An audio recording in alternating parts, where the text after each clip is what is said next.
dear listeners. To cap off our bummer summer or summer of bad vibes season, we dip deep into the white male postmodern canon with Don DeLillo's 1998 novel Libra, which depicts the life of Lee Harvey Oswald and his involvement in the assassination of President John F. Kennedy. Often cited as an exemplar of the hysterical realist genre, Libra blends fact and fiction for an incredibly gripping and murky conspiracy novel, which feels like, as we get into in this episode, has a whole lot to say about modern identity, paranoid thinking, and the effect of technology on people's sense of self. The book details the scope of Oswald's life while dipping into the headspace of plotters, both real and composite.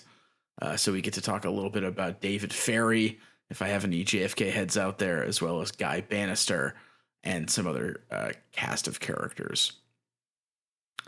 In this episode, we touch on postmodernism, the ways the book seems to prefigure the rise of the internet as a facilitator of hidden or secret identities, and for dessert, Oliver Stone's 1991 movie JFK, a movie whose genre I would confidently call bozo mode.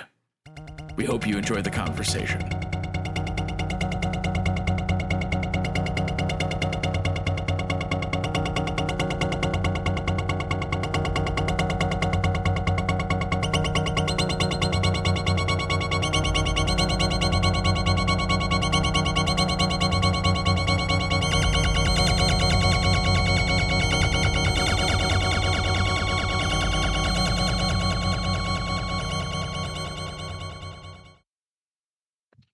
I get this rip on mic. I've been drinking Celsius. Have you had any of this? I have not, but I've seen them. It's like if Bang didn't taste like ass, and it has less caffeine, and it's supposed to be better for you. Although it's in quotes. So I mean, isn't less caffeine? Isn't that the opposite of what you want in an energy drink? I mean, see, John, I realize I can't get rid of energy drinks entirely, so I'm trying to make a lateral move and drink healthier energy drinks. We'll see if that helps. But okay, you're cutting out whiskey and you're just drinking beer now. Yeah, in the hopes that will work. I say. Now, Dr. Luchek, is it true, would you say, that the president, John F. Kennedy Jr., was shot out of the window of the Texas Book Depository? I believe that is true, Your Honor. Now, Dr. Luchek, I have an important question for you. I'd like you to be completely honest with me. Can you do that for me, sir? Yes, sir. Thank you. Now, as I said, Texas Book Depository. Now, Dr. Luchek, have you ever in your life read a book? I have, Your Honor. Your Honor, I rest my case. This man is guilty. Yeah, I'm guilty of putting books in a giant building, which is known as a book depository, not a library. Investigate that, Your Honor. Guilty.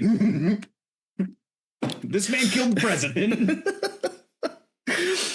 Yeah, I'm consorting with the underground, the book reading underground. I love to read communist literature. The literary underground. I love that this book is about how you should, when reading certain things in public, shake your head so everybody knows that you disagree with it. Because multiple times in this book, somebody gets in trouble for reading communist literature just like normally, I'm reading Karl Marx. Nothing to worry about here. Yeah. Well, folks, if you couldn't tell from that hilarious sketch we just did. We're talking JFK today. Specifically, we are talking about Don DeLillo's 1988 opus, Libra. Yeah, Libra, I think, ranks high on the conspiracy head book list. We might put it up there with like Gravity's Rainbow, Libra. I know there's probably another one I'm not thinking of, but I feel like everybody basically says, read Libra, read Gravity's Rainbow, then you'll understand how the world works. Well, there's American Tabloid. Which right. is I forgot about that. Directly JFK pilled book. Not to go to the pension well again, but, there's all the theories about whether Crying of Lot 49 is like a veiled reference to the Kennedy situation. I feel like it's actually kind of funny. I think that Kennedy actually came up in our last episode of last season on Nova. Oh, right. I was thinking about that. Yeah. Yeah, it's interesting where, I guess just before we get into the book proper, we can talk a little bit about just JFK as a cultural phenomenon, the assassination in particular. But, it's weird. Ben, you and I were both born in the 1990s. For me, my life, the Kennedy assassination was this thing where I knew it happened and I knew there was conspiracy theories about it, but it was never something that for me obviously carried much in the way of emotional weight. Right. Yeah. Even my parents were pretty young when it happened. They were alive at the time, but they were, literal children, not really necessarily going to feel any particular way about the situation if they have any memories of it. Or just a vague sadness, damn, that's sad that he died. Yeah. Yeah. But, when you read books like Libra or, you watch a movie like JFK, which we'll also be talking about at some point in this episode, I'm sure, you are kind of reminded of how actually crazy it was that the president got his dome blasted off in the middle of a major American city. Well, and then the shooter also got shot on television. Yeah. No, it is this thing where, where I come down on the assassination, in terms of what happened is I don't know, but the fact that it is so weird, it is perfectly sensible that people have so many questions and are so put off by it and unsure of what was going on, because it is really weird. Yeah. It's really weird too that it was an extremely mediated event. The idea that there were television broadcasts, radio broadcasts, Zapruder film, other documents. Everyone saw him get shot on TV. The fact that it was also so mediated, I think, contributes to the fact that it impacted everyone. And you mentioned in Nova, the guys we all watched it happen in this alternate sci-fi universe, and we all had an experience to us at the same time. They describe it in Nova, everyone experiences what happened simultaneously, and I think that mediation also goes a far way towards contributing how it impacted everyone. Yeah, I think that really the only other event that probably even comes close to having the same level of, I don't know exactly what the word I want to use here is, but mediated, spectacular, identification is 9/11. Yeah. Which is another event that I feel I was too young to really I don't really remember 9/11 the day. I don't remember things that happened after that. Obviously, but yeah, the actual day itself, it does not stand out in my memory at all. So it is this thing where I'm blessed with a normal brain because of that, I guess. Well, and again, another event that it has, butted off so many conspiracy narratives, some more realistic than others, because it is this incredibly spectacular trauma that people see it happen but cannot process what has happened, and the only way to process is to identify with it. You feel like you've been shot, you feel like a plane crashed into you. Or that like you can do the work to figure out what happened, because you said like, you know, we were blessed by not being impacted by it. And I was going to say, like, we also haven't digested the heroic dose of conspiracy discourse. And I like, we don't have to get too far into it now, but I just, in the interests of like my friends being into it, you know, I was like, all right, let's read some JFK conspiracy literature. The Devil's Chessboard came out by David Talbot, I think a year or two ago, and I read it. And one of the things that struck me while reading it is that, like, I think when you consume conspiracy, like, argumentative literature, one is like primary sources, they're often quite good at that. But since it's conspiracy argumentation, all you can really do is place facts next to each other so that you can create this association of facts that will suggest the truth, because often there's no smoking gun. And so there's this sort of obsession with documentation, with primary sources. There's an obsession with disproving accepted narratives using the right association of facts. And then at some point, at least in Devil's Chessboard, you're always encouraged to do your own research. No one is ever like, I'm telling you the truth, and if you believe me, you're a fool. It's you do the work. You identify with the quest. You figure it out. And I find that like method of argumentation is interesting, but also that it comes down to like journalism. If there's no like smoking gun, it's just an individual sense of journalism. So I think, like, as you were saying, John, you can identify with the trauma, or you identify with the quest to uncover the truth, and like how you do that. Well, I think that it's both. You know, I think that there's almost, bear with me, listeners, a psychoanalytic perspective. Hold on. This is we've only gone 10 minutes in, and we're already putting the Freudian hat on. This is a new PR, John. Okay, so yeah. Let me light up my cigar. But you know, it's this thing of the idea, I think, in a lot of conspiratorial thinking, and I think this is key to the novel. So this is not just, you know, me getting up on my soapbox for its own sake. I think that as we get into the book, we'll see where these themes come out. But I think the fantasy of conspiratorial thinking. I just read the paper Paranoid and Reparative Reading. Oh, nice. Okay. Do you know that one? I've heard of it. I haven't actually read it. Okay. I'm not going to get too into that because I don't feel qualified to like bring it totally out. But it got me thinking about paranoid and conspiratorial thinking, and reading in particular. And the fantasy, I think, is that, again, if you solve it in this, again, kind of psychoanalytic way, if you uncover the truth behind the trauma, then you will be cured. And in the case of conspiratorial thinking, it's not just like I personally will be cured, but society will be cured. I'm no longer mentally ill. Yeah. So, you know, I think that if you look at like JFK, what is always the fantasy of like, oh, we're going to expose the deep state that is responsible for this. And once we do that, we'll be able to kick out all these sickos and America can be good again. Like uncomplicatedly good. And that, and, you know, and it goes from like both a left and right perspective.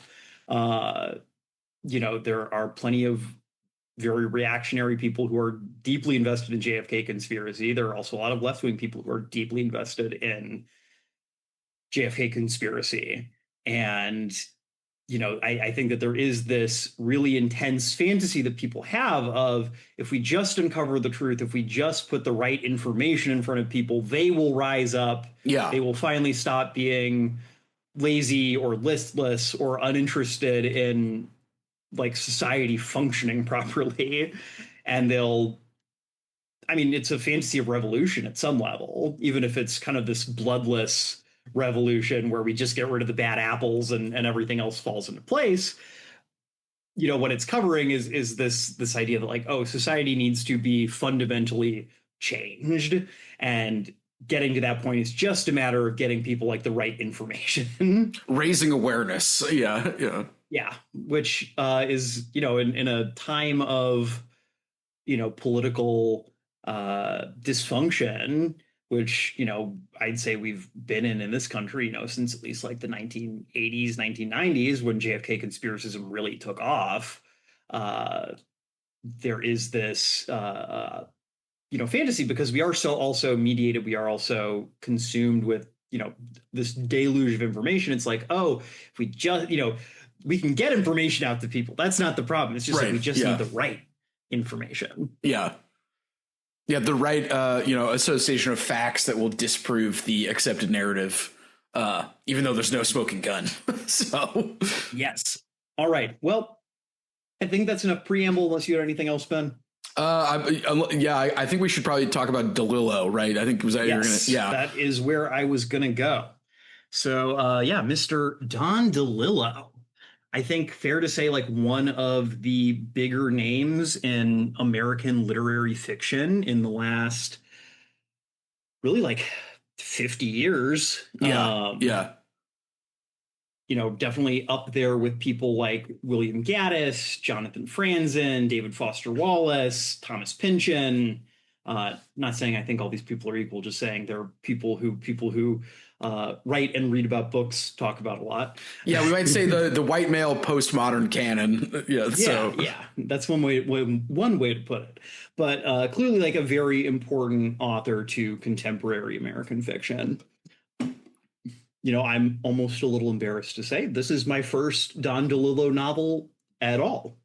Did you have any previous experience reading him, Ben? So I read White Noise in high school, and I don't think I got it, if that makes any sense. Because, like, the impression I got of DeLillo at that time was very cold and kind of analytical, and I could tell he was making fun of people, but I think since I was high school, I didn't get the joke. And I think that impression carried over a little bit to Libra, but I immediately got what he was going for with this, whereas White Noise I didn't. And then I tried to read Great Jones Street and gave up for various reasons. And then I have a copy of Underworld, but Underworld is huge, and I was a little lukewarm on DeLillo before reading this, and I'm glad that I got to read this because I think it kind of turned me around on him as a result of reading this. So again, like, I can see what he's doing, and the kind of coldness, like, there's a sort of like authorial remove that I thought was really helpful for this material. Whereas with White Noise, I think in high school, I didn't quite get the bit. So yeah. From what I know of White Noise, I feel like that's a book that you need to, like, have some more life experience to get. Yeah, I think so. I feel like not a high schooler's book, which maybe this would have been.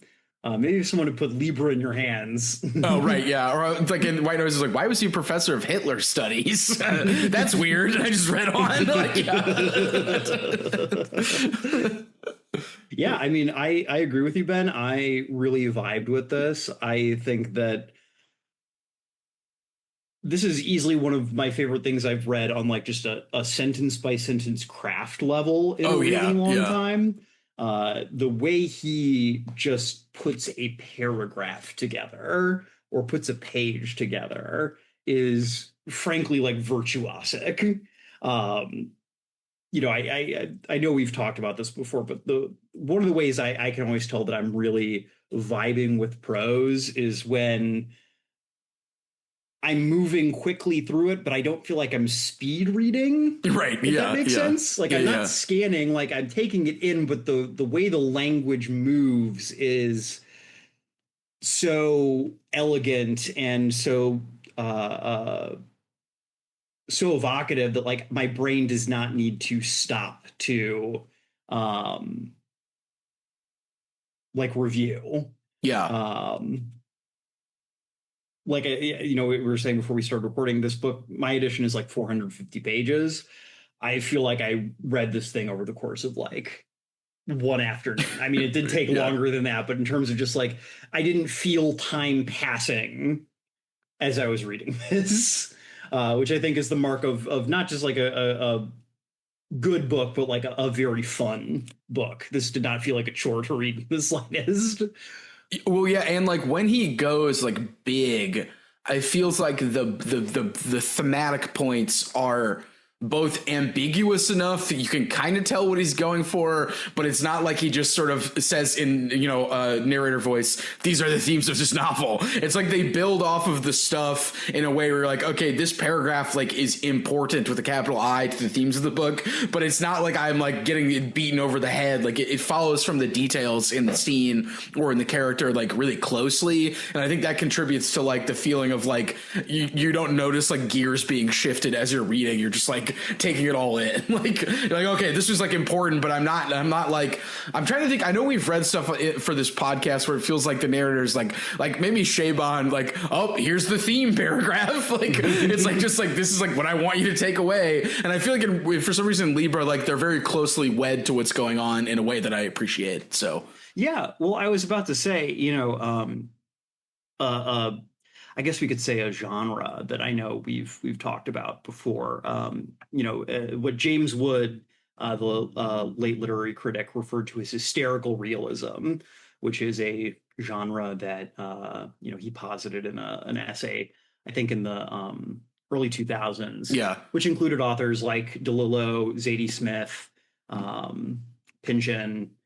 Again, a lot of these very like important kind of postmodern high literary authors that have come out of particularly the United States. Oh yeah, Zadie Smith too. Yeah. Yes.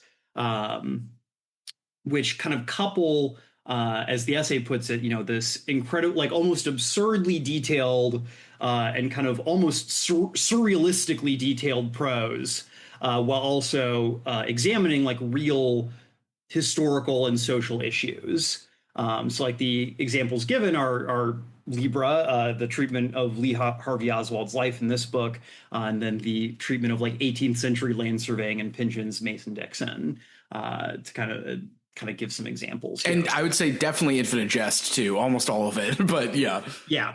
But I think that when you say like that it does not really hit you over the head with the themes, I think that actually this hysterical realist lens is a helpful one to look at it through, because this book is constantly flooding you with details that could feel superfluous, like in less confident hands. Yeah. You are constantly being flooded with little details. In particular, I found myself really interested in the way that this book kind of what it chooses to show and not show. Yeah. There are a lot of times in this book where it chooses not to show you like a scene that maybe in a different book would be highlighted.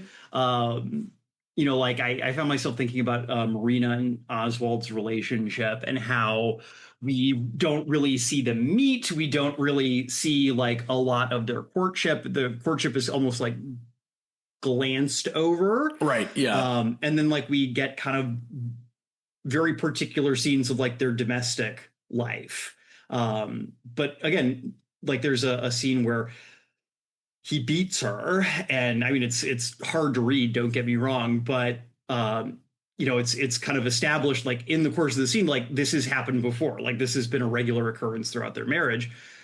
But the way you're reading it, you almost in a less confident novel, you would expect this to be like the first time this has happened. This is a turning point rather than just kind of something that happens in the background for a lot of the period of time we've been reading over. And for that reason, DeLillo is able to like illustrate his themes so much more subtly, because he's kind of constantly building in these little ways you don't notice until you're kind of able to take a step back and you see how all the little strands have connected together. Well, yeah, and he really does like in detail show the abuse as opposed to the courtship.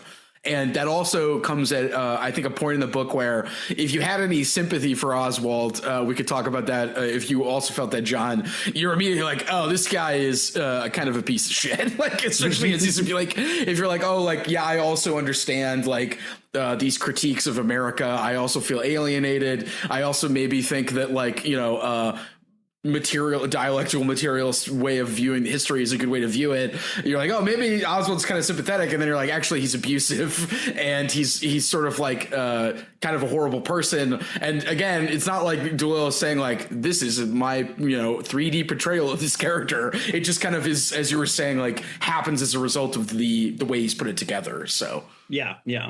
No, I mean it really, I think, kind of does a great job. Again, when I think about like the hysterical realist model or genre, I think about this idea of kind of flooding you with information in this way that is disorienting, but I think it's disorienting in a way that like modern life feels a lot of the time. Definitely. Like, I actually think that, a lot of this book, it's not really told from like first person perspective, but it's told from kind of like almost third first person perspective where it's not I did this, but it's Oswald did this or he did this, but you're very much like also in his mind at the same time. And so you do get this feeling of like, oh, these people are just as like overwhelmed by the details that they're taking and the things that are happening around them as I feel reading about them. Yeah, and like to that, the character Nicholas Branch is great because there's a character in the novel, Nicholas Branch. He is a retired CIA analyst, I think, and he's tasked with writing a internal history of the JFK assassination. And most of his function is to basically be like I would say like we could say the voiceover for the documentary, or like the guy who communicates just how impossible it is to make sense of what happened because there's just so much data to sift through in so many ways, and he's the man who has to do it, and he's been doing it for years, and he'll suddenly like intrude on the narrative and be like, this character died here, this character died that, we never did find out about this. He's like, what am I gonna do? And then like you don't really like find out what happens to Branch. He's just kind of like there to kind of, like you were saying, John, communicate the like deluge of information. I think I could imagine Don DeLillo writing him where Don DeLillo was just like, what actually happened? And then once he sits down to like look at stuff, he's like, holy crap, like there's like 36 volumes of the Warren Report, maybe more, I don't even remember. And actually, to that point, I do want to read this quote because this is when I started getting floored by the book. So during the Branch section, Branch is talking about the Warren Report, and he says, the narrator says kind of in his voice, as you were saying, there is also the Warren Report, of course, with its 26 accompanying volumes of testimony and exhibits, its millions of words. Branch thinks this is the megaton novel James Joyce would have written if he moved to Iowa City and lived to be 100. Everything is here. Baptismal records, report cards, postcards, divorce petitions, canceled checks, daily timesheets, tax returns, property lists, post-operative x-rays, photos of knotted string, thousands of pages of testimony of voices droning in hearing rooms in old courthouse buildings, an incredible hall of human utterance. It lies so flat on the page, hangs so still in the lazy air, lost to syntax and other arrangement, that it resembles a kind of mind splatter, a poetry of lives muddled and dripping in language. And so, as you were just saying, John, that's like almost a deluge sentence itself. Like, here's all of these like nouns communicating all this information, but also it speaks to like the idea that like if James Joyce was around and, Ulysses is the novel that includes everything, he might have written the Warren Report, which is sort of like a crazy, to me, like Don DeLillo drawing the connection between like techniques of representation and then like this event and how you have to make sense of it by like looking at every possible representation. And again, this is all in Branch's character because none of the other characters speak on it. But yeah, like Branch also crucially exists out of sync with the rest of the narrative. Right. Yeah. He is working like at an undefined period of time in the future from the kind of main storyline. We don't get like an exact year, but this novel was written in 1988, so we can assume it is some point between like 1970 and 1988. But it's those were definitely some of my favorite parts of the novel. I almost wish we got a little more of him. As a quick aside, man, you ever like read something and think about, man, I'm really glad we have computers now. You ever think about doing like admin work before computers and just like how many like pieces of paper and like folders you would have to deal with? Yeah, and then like you just like one of them like gets knocked over and then you have to spend hours putting it back together. Yeah. Like I have a lot of respect for those early JFK people. This is what they were doing. Well, there was I wish I remember her name, but there was someone who was famous for going through the Warren Report on her own. I think she was a disc jockey and cross-referencing every single name in the Warren Report with like other news items. Mm-hmm. And she was one of the first people to do that, and it must have taken years. But she was like, again, the independent researcher, like getting to the bottom of it. And it was basically just cross-referencing stuff. I wish I remember her name, because apparently she's considered to be quite important in like conspiracy research literature, we might say. But we can figure it out. We'll try to cut it in here. Yeah, I'll cut it in. But hey, everybody, it's Ben from the Infinite Library Edit Bay, and I believe the person I was trying to remember is Sylvia Meager, or Mager. Basically, she was one of the first people to realize that the Warren Report needed like a searchable index. 1965, she published the subject index to the Warren Report and Hearings and Exhibits. As Meager pointed out, studying the entire 26 volumes without a subject index would be tantamount to a search for information in the Encyclopedia Britannica if the contents were untitled, unalphabetized, and in random sequence. So, Sylvia Meager, we salute your efforts. Yeah. Well, yeah, we should reel back. So, I feel like, do we want to talk about our erstwhile protagonist a little more? We should, yeah. So, Libra is, with many other, there's other characters in the novel, but it's mostly about the main man himself, Lee Harvey Oswald. And John, I was curious to what you thought about this.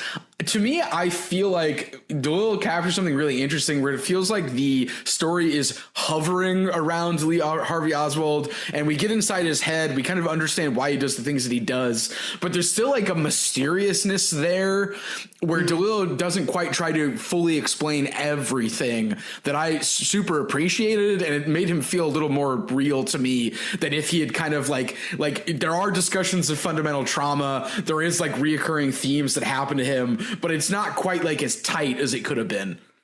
Yeah, well, I mean, I think that DeLillo is kind of positing like Lee Harvey Oswald as like kind of I hate to sound pretentious, but like as a stand-in for like the subject of modernity. Yeah.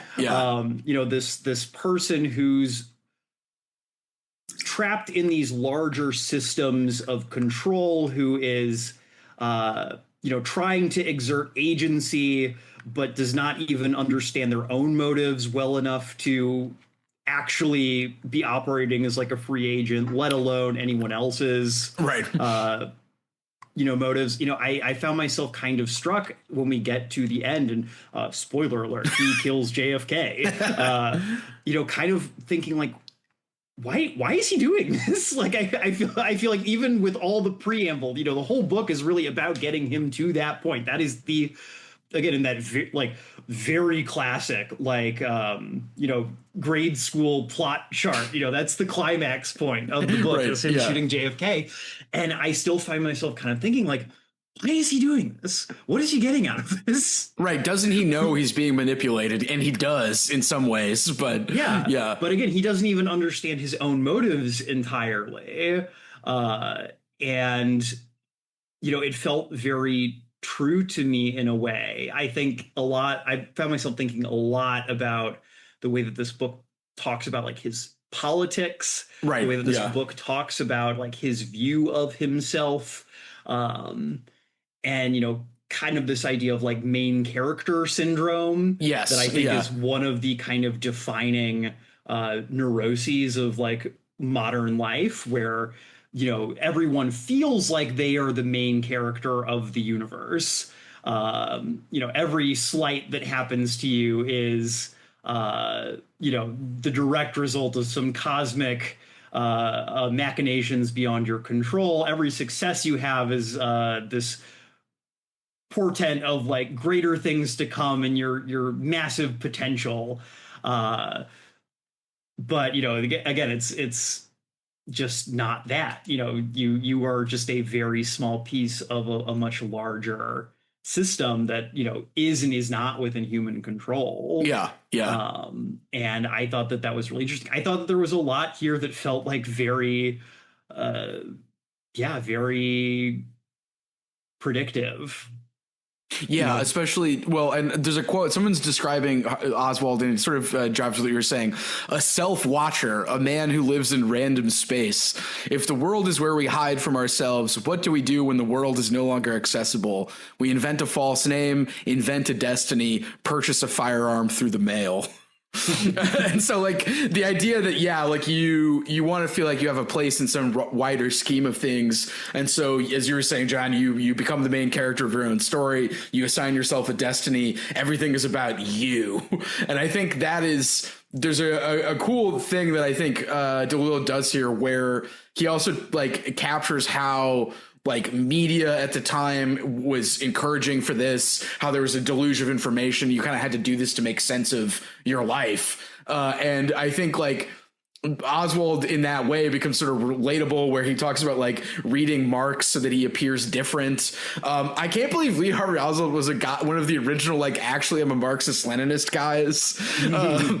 There's a bit where he gets interviewed on a radio show, and it's like they ask him if he's a Marxist, and he's like, "I'm actually a Marxist-Leninist." And the interview was just like, "I don't care." like you know, like. Well, it's actually really funny because then I don't know if you caught it at the end when he's like taken into custody. They're like, "Are you a Marxist?" And he's like, "I'm a Marxist, but not a Marxist-Leninist." Yeah, so he immediately responds that when they ask him if he believes in a deity, which is another interesting choice. Yeah, it's so like.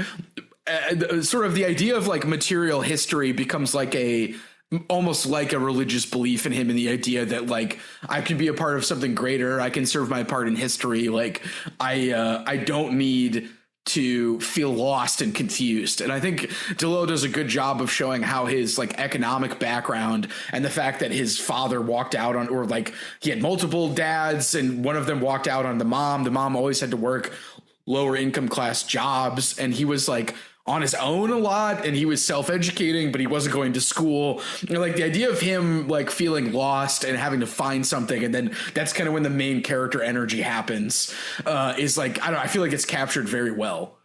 Yeah, absolutely. I think that you know, that kind of shadowy like childhood psychology that, you know, we all have things like this that you know, unconsciously preoccupy us.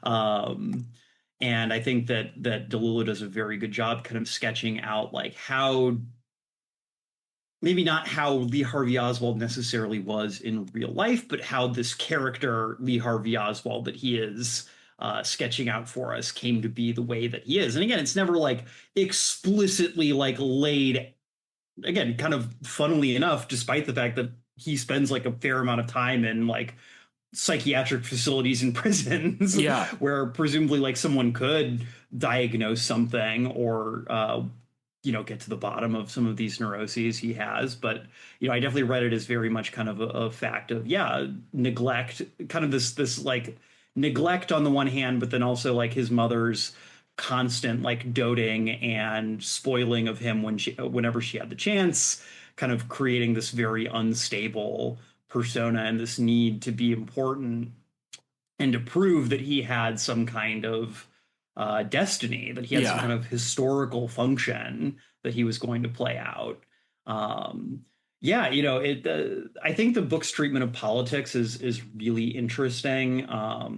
You know, I'm sure that this read very differently in 1988 when like the American left was basically a non-entity. And the Cold War Soviet was Union going on still too. existed. But, you know, I think that, you know, Ben, you and I have been at least tangentially members of the American left wing for, you know, the last decade or so. And I think that, you know, I definitely feel like I've known people who remind me of Lee Harvey Oswald in terms of like, oh, you have latched onto this not because you are actually interested in politics. You are latching onto this because you simultaneously want to feel smart and important, but you also are like somehow like antisocial or like oppositionally defiant, and so you can't be involved in like mainstream politics. You can't just go be like a Democrat. You have to like be part of something that feels more dissident.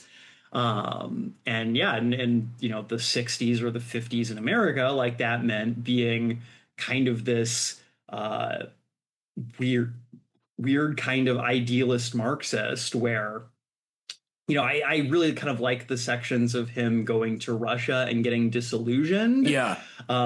Because, you know, it is this thing where I think a lot of people get involved in the left and they think about revolution as this eschatological thing where you have the revolution and then politics is over and there's no more trade-offs, Right. no more politics as such. And then he gets, you know, and that very much feels like where his politics are at that point in the book. And he gets to the USSR and he's so disillusioned because it's like, oh, like people just go to work here and get married and like have normal quotidian lives. Like no one wants to talk about politics and economics with me. Well, and then even when he gets to go to like the Yeah. party meetings at the factory, like he's bored the entire time because he's not getting to pontificate. Well, he's bored and then he starts writing like short stories. I love that they go back to him constantly being like, I want to become a short story writer and chronicle life. And he doesn't really. Contemporary American life. Yeah. And then he doesn't really do that. But then when he's in Russia and he's disillusioned, he's like turns to that because like the coping mechanism is like to find the secret self or like this secret thing that is what it's really about, as opposed to like just trying your best to fit in. And one thing that the movie kind of, the JFK movie, which I don't want to jump into now, but in the JFK movie, they're like, Lee Harvey Oswald lived high on the hog in the USSR. And like in the book, it's like, yeah, he had an apartment, he had a girlfriend, like he had money. It seemed like he was doing pretty well for himself. But at the same time, it's like, he's one of the few Americans in the USSR. He actually finds politics boring. He's like a little disillusioned. And I love there's a bit in the novel from the perspective of like, we might say his Russian handler or like the guy that's like seeing if he's going to be a useful Russian agent. And he says, that's what they all want, isn't it? These people who live in corners inside themselves, in blinds and hidey holes, a second and safer identity. Teach us how to live, they say, as someone else. And so like the idea that he's not even comfortable in the thing that he wants and he has to retreat to the secret identity to cope, that I think is like one of the things that you're kind of talking about, John, in terms of like how people cope with being in modernity, or like how people stand out when they feel like they don't have a place in society. Yeah, you know, it's fascinating. I mean, you know, the way that this book plays with identity, particularly through Lee Oswald, you know, he is someone like he almost kind of wills himself into becoming a not like an intelligence asset because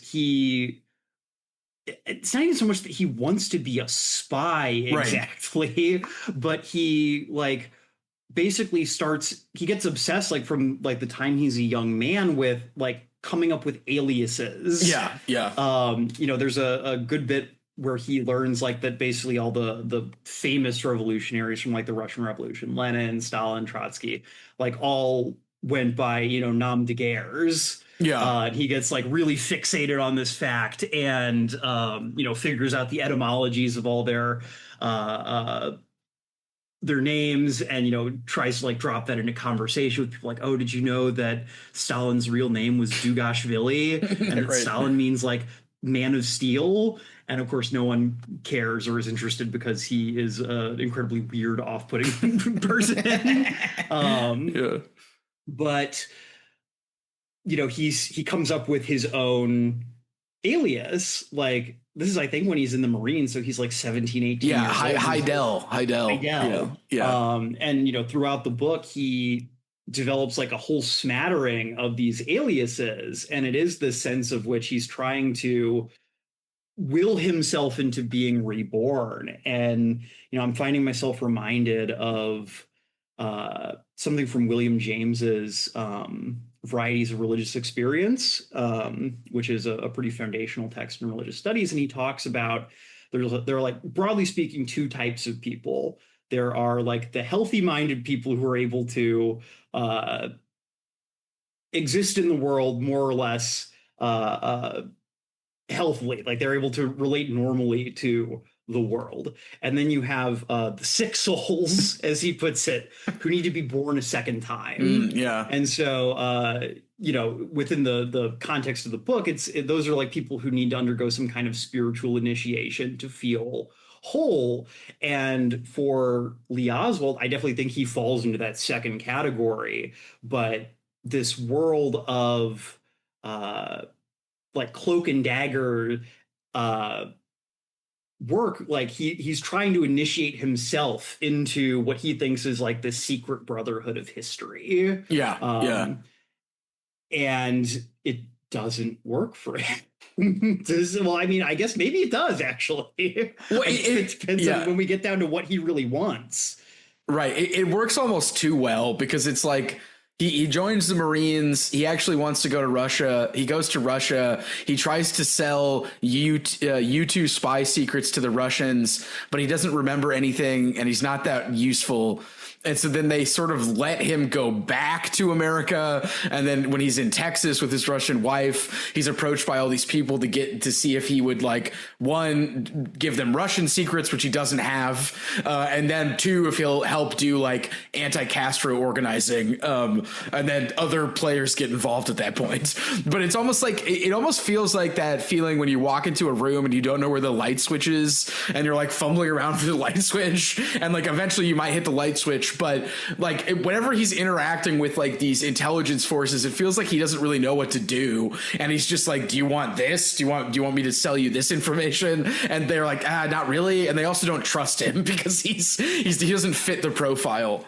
One, he's clearly a moron. He doesn't know anything. You know, like there's the bit where he's like trying to tell them about like the spy planes, and like you said, he doesn't remember anything useful. Right. He says like the plane fly is like way higher than it possibly could. You know, and so it's this thing where like people meet him and they're like, oh, well, you know, we've heard so much about, you know, the great Lee Oswald. You know, you're a very interesting person. They say that multiple times. You know, people are talking about you all over the place. But then they meet him and it's like, oh, well, you're actually kind of a boring twerp and a moron. And, you know, again, and for these people that he eventually comes into contact, people like David Ferry, George de Mohrenschildt, like, they do kind of initiate him into this world, but as a disposable patsy. Yeah, like this is basically in a way like the story of someone getting like blooded into like a Lovecraftian cult, but like as like one of the cannon fodder like acolytes that you shoot at in like a video game. Well, yeah, and I want to talk about David Ferry, unless we want to still talk about Oswald, because in my head in Libra, David Ferry is essentially like Judge Holden, where he's just like this huge hairless man who's like this weird mystic and like kind of a creep and like, you know, sexually like assaulting people, but like he's got this weird pseudo mysticism where he talks about coincidences all the time, and he's interested in research.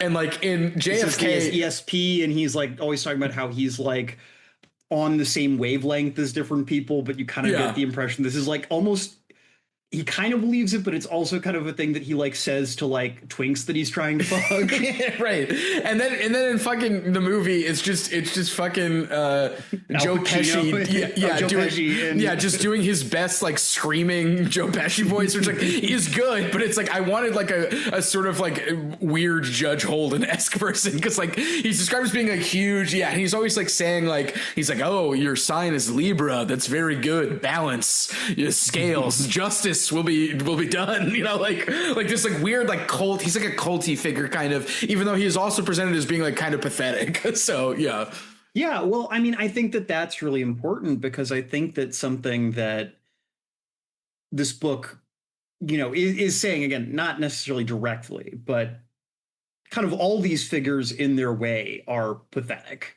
Yeah. You know, again, we spend most of our time with Oswald, but we spend time with like a lot of quote unquote like the plotters. Yeah. A lot of these are real historical figures, people who were actually like very high in you know, CIA or FBI, you know, maybe were very directly involved in like these Cuban Bay of Pigs, especially Bay of Pigs operations. And something that you kind of always realize, you know, I think the only one who actually like kind of, there are two characters I think who kind of manage to avoid this, but it's only because we don't actually get their interiority. Is George de Mohrenschildt and Clay Shaw, Yeah. who kind of are the only two who kind of feel like they maintain their mystique, but also kind of lose it because they're next to all these people are losers. Yeah, it's just like, why is he? Yeah, he's like, oh, you're like, he's talking to Oswald, and he's like, your story about Russia, very interesting, and then that's it. Like, he doesn't really. It turns out like wasn't very good. I also like that that character Mohrenstreif, however you pronounce his name, George de Mohrenschildt. Yeah, Mohrenschildt. It's like super spook, just like based on his weird dealings and like where he is. But then in the movie, they're like, yeah, he's probably a Nazi. Which I need to like look up and see if that's true, but they peg him as like ex-Nazi immediately in the movie. But yeah, the fact that they're cavorting with, you're saying, all these sort of like patsies makes them like less mysterious. But yeah, and I mean, I think that again, it's this way where, power is this thing that has an aura to it, but underneath that aura, like, these people are all just people. They're all at some level just as fucked up as Lee Harvey Oswald. Yeah. They've just either learned to manage it better, or their just positionality makes it easier for them to hide it. But again, it's like, we're all Lee Harvey Oswald. Yeah. I do think that is to some degree what DeLillo is positing. Yeah. There's the bit, with Win Everett, who's kind of like the chief plotter, where he's unemployed. He lost his job when the Bay of Pigs thing went under. He's like plotting to kill the president in like the empty offices of just like some random women's college. Yeah. I love this when it's like, yeah, he's just in like the empty office. No one's around. He's just plotting. He's like making things out of paper. Yeah. Like, yeah. Just, and like, he's so resentful for having lost his job and for Bay of Pigs, because a lot of people were mad about Bay of Pigs is one of the things DeLillo spent some time talking about. And I feel like the Bay of Pigs motive is one that is in like official JFK conspiracy literature, Yeah.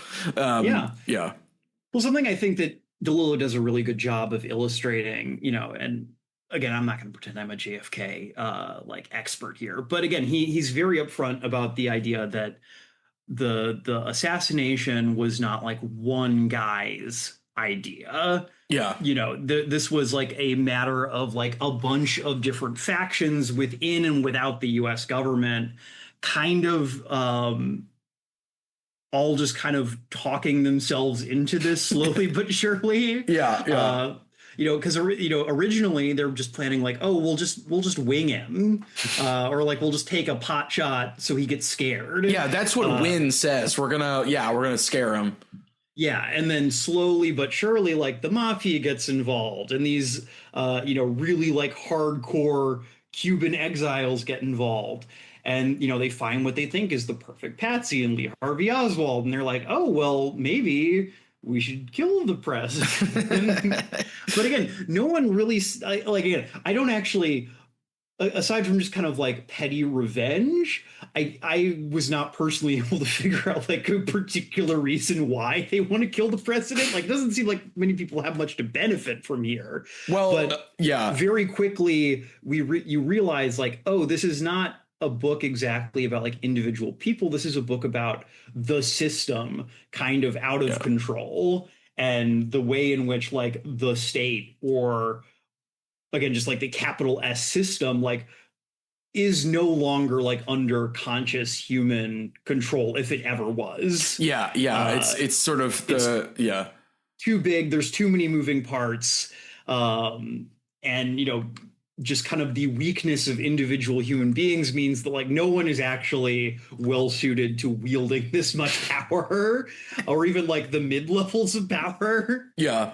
Well, and as opposed to motives, I do want to run down, because I think he put some stuff in there, but I don't think he's as concerned with it. So like in as you're talking about in the mafia, it's basically an Irish, or not an Irishman. Yeah, it's in The Irishman, where they talk about the mob getting involved with killing Kennedy because they hate the Kennedys messing with their business interests. They're trying to run. Bobby is doing Rico stuff. I mean, I'm not saying there's no benefits to anyone, but they don't seem commensurate with what everyone is planning. And like, it doesn't seem like anyone is actually getting enough out of it for this to be worth it. Right. Or like that their ideas of like what they want to get out of this like line up well enough that like this makes sense to me as like a thing for them all to get on board with. Well, yeah, because like, and then there's like the specter of Cuban business interests that they're losing when Cuba gets its independence, and then I get the feeling with the operatives that they're both mad about being left out to dry at Bay of Pigs, and like they can't do anything else. Like there's a sort of like the war at homeness to the sections about the operatives, where it's like, I need a job. I had my job taken away with me. Like now I'm going to do this job to kill the president because that's all I know how to do. Well, let me word it a little differently. I think what I mean more is like, so when you think about conspiracy, you think about the smoke-filled room, you think about people plotting. Again, it's this thing where we think of a conspiracy as this thing of people working in lockstep. And people being on the same page. Again, this idea of like efficiency and the fact that like they're able to pull these things off that appear so complicated. And I think DeLillo is challenging that. He's saying, no, that's not what's going on. What's happening is a bunch of stuff is happening for totally contingent or accidental reasons that, because we can't accept that they happen for like contingent or random reasons, it's easier for us to believe that there is a smoke-filled room that all these guys were in where they plotted this down to like the bullet. Right. When really it's like, oh no, this is a bunch of people like stumbling over their own dicks and like kind of doing something just because they can. Again, you almost get the impression sometimes, like again, when they find Oswald, when they kind of find out about this guy, they're like, this is the guy we've been looking for. Like he's so weird. He has like this left-wing tie. It almost feels like they're more doing this because they found what they think is the right tool for the job. Like Oswald is a hammer and they have a screw, but they're like, yeah, this is basically the same. Well, and they get spooked because the hammer just shows up at their office. There's that scene where he just kind of walks into Guy Bannister's office and introduces himself and is like looking for a job, and they're all just like, what the fuck? Because they were like gonna like, we've been observing this guy for months. He just walked up here. Right. Yeah. Like they were observing him. They were planning, like you were saying, they're like, we try to create this person. Maybe we'll talk to him at some point, and he just is there. And like, there's multiple instances of like, to your point, like stumbling over their own dick, weird things that happen that aren't like coincidences in quotes, that are just things that happen. So well, again, to go back to Oswald at no point in the book actually has a meaningful plan. He has, I'll be generous, he has aspirations. One thing that is made is, he has what he calls like his historic journal, which is where he muses on the role he foresees playing in the global revolution against capitalism. Major main character energy. Yes. And there's a point where he's like writing in the journal, he's like writing these things like he thinks of as like his skill set, and it's like street agitation, lecturer, theoretician, and it's like he's never actually done any of these things. He's not done like a single moment of like street agitation in his life. Right. Yeah. But he thinks of this as his skill set. And so it's this thing where it's like he does not have like, again, at one point he like is trying to go to like Patrice Lumumba Friendship University, which is a college that was set up in Moscow for people from Asia and Africa to come study. And he's like, I want to go there and study politics and economics. And you don't understand why he wants to do it. Like there's no thought out chain of like, well, I want to like study with like this professor who works here, so I need to go to this school. He just says, I want to study politics and economics. And he keeps telling like his handlers in Russia, like that's what he wants to do. But there's no sense of like, what is that going to lead him to? Right. What does he actually want to do? Because he just has this fantasy of being an important person. I know you put down kind of later in the notes here, Ben, does Lee Harvey Oswald want to be a celebrity? Yeah. And I think that's a really interesting question. So one of the things like you were describing, I think that's part of it. I also think that there is a nice background thing DeLillo does with like media celebrities in this book. There is the paranoid disc jockey Weird Beard, who is occasionally retreated to his ramblings about connection, coincidence, and paranoia. There is a nice digression about how the images of JFK and Jackie have stolen into the dreams of America, and that everyone like thinks about Jackie and JFK in like a sort of sexually desirous, idealistic way. And then obviously his fascination with like heroes of communism and Marxism. And so I think like he doesn't sort of describe it as being a celebrity, but like there's all of the aspects of that are in his like desire. And I think to me, my use of the word celebrity, I think is almost like we're almost there, like in 88. Like I'm sure people were talking about celebrityness, but like that main character energy, celebrityness, I think it's like there basically. So yeah, well, I found myself kind of thinking along the same lines. He wants to be a historic figure. Yeah. I think that celebrity is a thing that obviously like existed even at this point. And I think, again, the Kennedys, again, at least as far as I understand it, actually very key to kind of like the blending of politics and celebrity, because they were, photogenic, and they did, the Camelot photo shoots where they, portrayed themselves as this, almost iconic or like archetypical idea of like what America could be, which obviously then gets wrapped up in the Camelot and smithereens. Remember your fallen king. You're all children of a slain father leader. But brief side note, I remember I saw the Natalie Portman Jackie movie while heavily inebriated, and there's this sequence where like it just shows the two Kennedys like having a good time, and it's shot with this like loving presentation, and it's like, remember how great Camelot was. And I was just like, I was inebriated enough, I was like, this sucks. So anyway, but what were you gonna say? But I mean, I think it is very crucial, because I think that there is this element where, again, JFK we don't actually get his interiority, but if you know anything about JFK, like he was also an incredibly like fucked up, nearly inbred, like had fucked his back up during the war so bad that he could like hardly stand the pain most of the time, was like cheating on his wife, like multiple people, again, like fucking Marilyn Monroe, who, if we want to talk about like early celebrities as we understand them now, like that's a pretty key one. Someone else who also has like a lot of conspiracies like swirling around their death. So there is this way in which, again, even these archetypes, these icons, these people who get to exist in this pantheon of America, again, it's all aura, it's all illusion. And if you actually like get to know these people, and again, I think that's why Oswald is so fixated on the nom de guerre, the alias. It's this way of redeeming himself. The fact that he does not like who he is. He's embarrassed of like where he comes from. He knows he's like an off-putting weirdo, but it's like, oh, if I can reinvent myself as a heroic or romantic or revolutionary figure, I can redeem all that. I don't have to be Dugashvili. I can be Stalin. Yeah.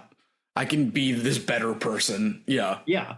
Which again, I think, it's this thing that feels very predictive of where we are now, where like everyone has aliases. Yeah. We all have, unless you're one of those people who like you either like only have Facebook or, your like handle on Twitter is just like at your name, your real name. Yeah. Everyone goes by aliases. Like almost everyone has had a profile picture that wasn't their actual face. Like it's either been like a piece of art you liked or a character you related to, or just like you through like a weird filter. Right. I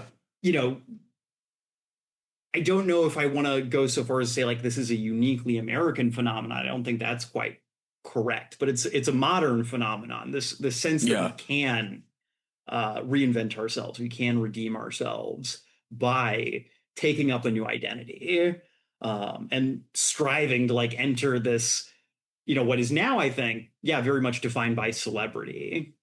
Yeah, the pantheon of accepted characters or archetypes. Yeah. And again, and we're living in this kind of place now where like celebrity and like historical personages have like completely merged in the person of Donald John Trump.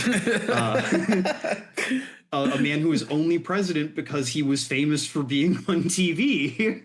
Well, but who, because he has that aura, is currently being allowed to run roughshod over like the remains of like liberal governance in this country for the foreseeable future. Yeah, I was going to say, it's like now the aura allows you to, wield power in places you know nothing about, ask for advice on issues you have no understanding about, make decisions that, like you were saying, are going to have consequences later, of which we can dimly discern right now. We nearly just banned the COVID vaccine because the Secretary of Health and Human Services is a Kennedy. The only reason anyone cares about that now is because of the JFK assassination. Right, because he knows something other people don't because he just has this aura. He's part of this dynasty, and so he's an aristocrat. He is one of the beautiful people. Speaking of that, during my JFK research, I watched Oliver Stone made like a 4-hour JFK conspiracy documentary, and who's one of the prominent talking heads in it, but RFK Jr. Like he's called in to just kind of do his weepy voiced thing. I don't think he contributes anything substantial to that documentary. Also, the documentary does a great job of Oliver Stone congratulating himself on the impact the JFK 1991 movie had on raising awareness about these issues. So it's kind of like a self-suck, so to speak. But it's like the aura contributes to that. And I think Lee Harvey Oswald wants that aura. And he ends up getting it just in, I think, a way that he didn't want. There's that bit where he's in jail and he keeps describing how everyone says his name on TV as Lee Harvey Oswald, which sounds bad because he's used to referring to himself as Lee. So he's like already kind of upset about getting this sort of celebrityness, even though he's not quite aware of it yet. Somebody else says that if somebody says your full name, that usually means you're in trouble. Like Lee Harvey Oswald. It's like, that means you did something Wayne bad. Gacy. Yeah. And I love that he's like, it sounds weird on the TV because when he's in jail, he's like, he's not really happy about it. He is happy about being in jail, though, that he can read a lot. He's like, finally, I can read in jail. But. Well, it's interesting. Like, it almost reminds me of like, I guess this is something you and I are kind of used to at this point. But like, I'm sure you had a similar experience to this at some point. Like, I remember the first time I heard my own voice as a kid. And being like really put off because my voice didn't sound to me like it sounded on the recording. And so we have this fantasy of how we come across to the world and to other people. And when you realize like, oh, wait, no, I don't get to pick like how I'm going to be referred to. Like, I don't, they're calling me Lee Harvey Oswald. I don't want them to call me that. It's like, well, who are you going to complain to? This is a collective decision we've all made. Yeah, and to kind of skip to the end just a little bit, it's like the end paragraph is like, he's entered history, and it's like, at what cost? Well, no, I think that, I guess that there is like I don't know what DeLillo's like exact political leanings are. I know he's said some things that are very like, I guess we could say like broadly speaking, like anti-authoritarian and anti-technology system. Also anti-technology too. He doesn't like using a computer. I think he has a fax machine. I think So always funny where people like draw the line. Well, he was big on like not using. He's like, he used an iPad for research, but he doesn't own a computer. And like, you can look up like David Foster Wallace and him had a famous series of like postcard correspondences where they would like send each other postcards. And David Foster Wallace would refer to him as D squared, which I found rather charming. But anyway, he's sort of like a technology Luddite, so to speak, in some ways. But yeah. Well, I was going to say, I feel like DeLillo does draw a bit of a parallel between Oswald and kind of these genuine left-wing revolutionaries. I think it is kind of interesting that for a book written in 1988, there's a fair amount of talk about Lenin, Stalin, Trotsky, but they're not portrayed as like monsters. Right. Yeah. Or like Fidel. Yeah. Another person who I don't know if he really went by an alias much, but, changed his identity and kind of successfully did what Lee Harvey Oswald wanted to do. Now, it's a lot easier when you're like a fairly wealthy doctor who also happens to be an incredibly athletic hot guy. With just the most charisma like anyone has ever had in the history of humanity. Yeah, people just posted that pic of him just like in that hotel shirtless drinking mate, and they're just like, it's like, look at the aura. Like, yeah, so but I think that it's this thing of like people who have a genuine desire to change the world, to maybe who are forced to be political. Yeah. Lee Harvey Oswald obviously not living an amazing life, but if he just like got his shit together a little bit, he could just, again, it's the 1960s. He's a white man in America.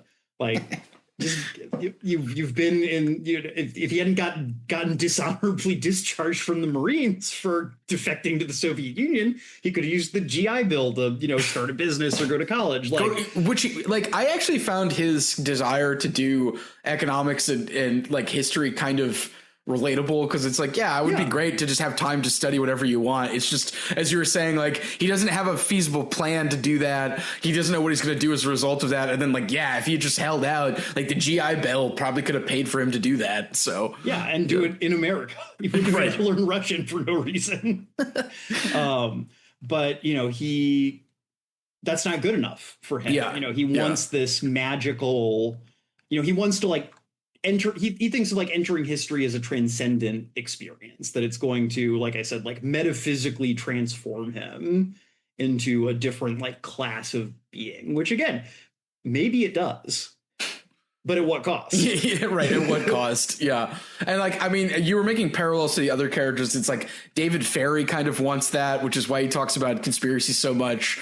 So I have alopecia. Man, having alopecia in the 50s or the wherever, like, must have been really tough. Like, because like he has to like keep putting like fake eyebrows on, and he has like a wig. Like he can't just rock alopecia. Like the standards of hair back then were tough, and I'm glad to have alopecia now. So bad. I love the like little monologue he does where he talks about when he first gets alopecia and he wants God to like destroy the world.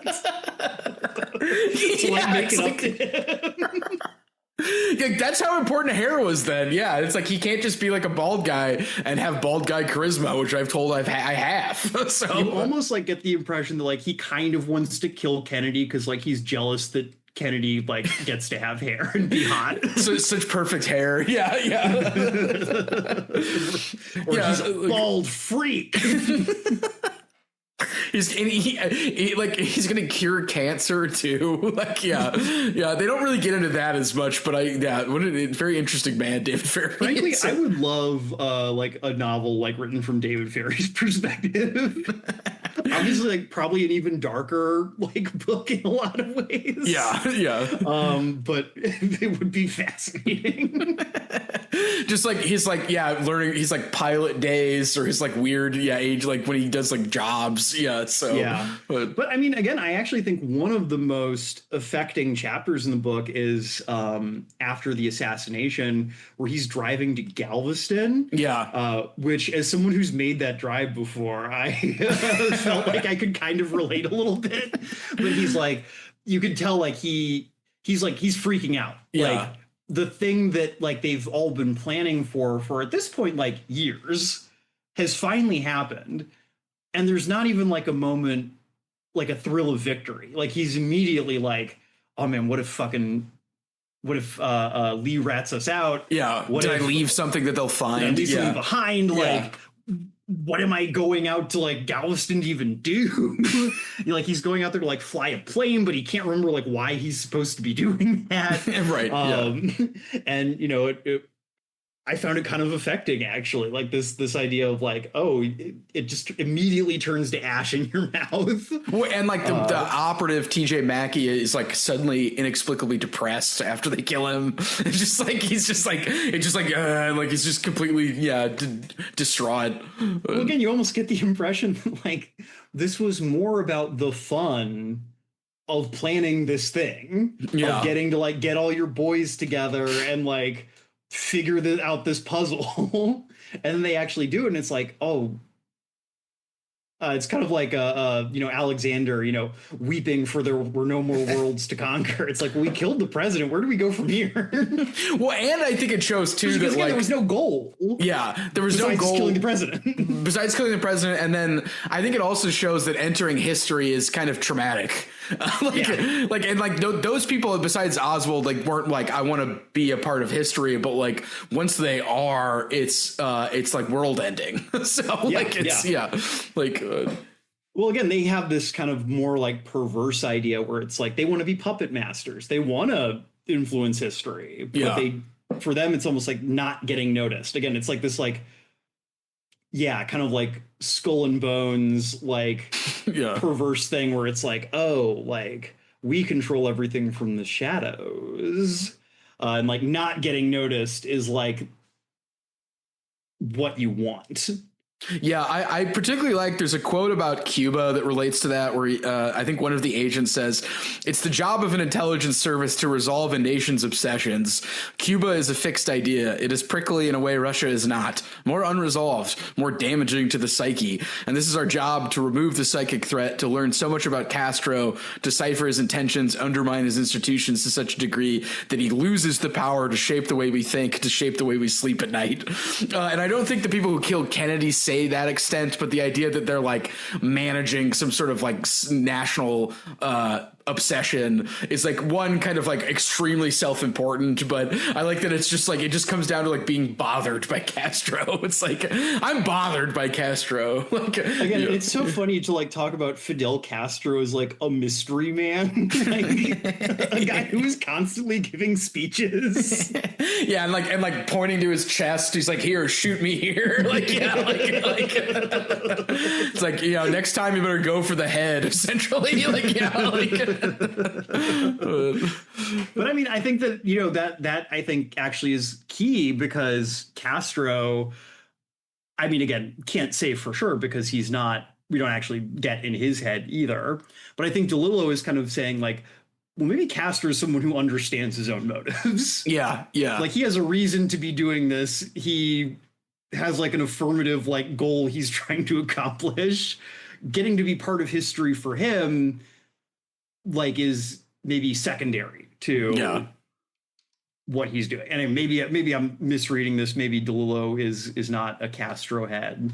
But like there's a great, I think of Castro as someone who like, again, I'm sure there was cloak and dagger stuff going on like from the Cuban like perspective, but like Castro, not a guy who is like a mystery. I can't think of many people who are less mysterious than Fidel Castro.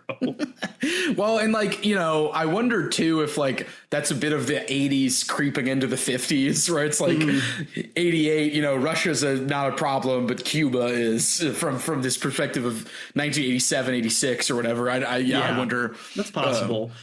I mean, it is interesting again, like the portrayal of the Soviet Union is really interesting in this book. Again, it's not utopian by any means. Yeah. It is portrayed as like a place where, it's very quotidian, at least like the parts we see, we spend most of our time there, like in Minsk. Can you imagine being mandated to go to the gym by work? Did you catch that? Yeah. I mean, I'd like to know. Am I getting paid for it? Yeah, I'd like to know more about that, because that's, to me, kind of a fascinating historical detail. Like you were I guess because you wanted the level of fitness for everyone, but it's like work making you go to the gym is interesting. I don't know, but I mean, I could definitely see it being kind of a thing where it's like, we don't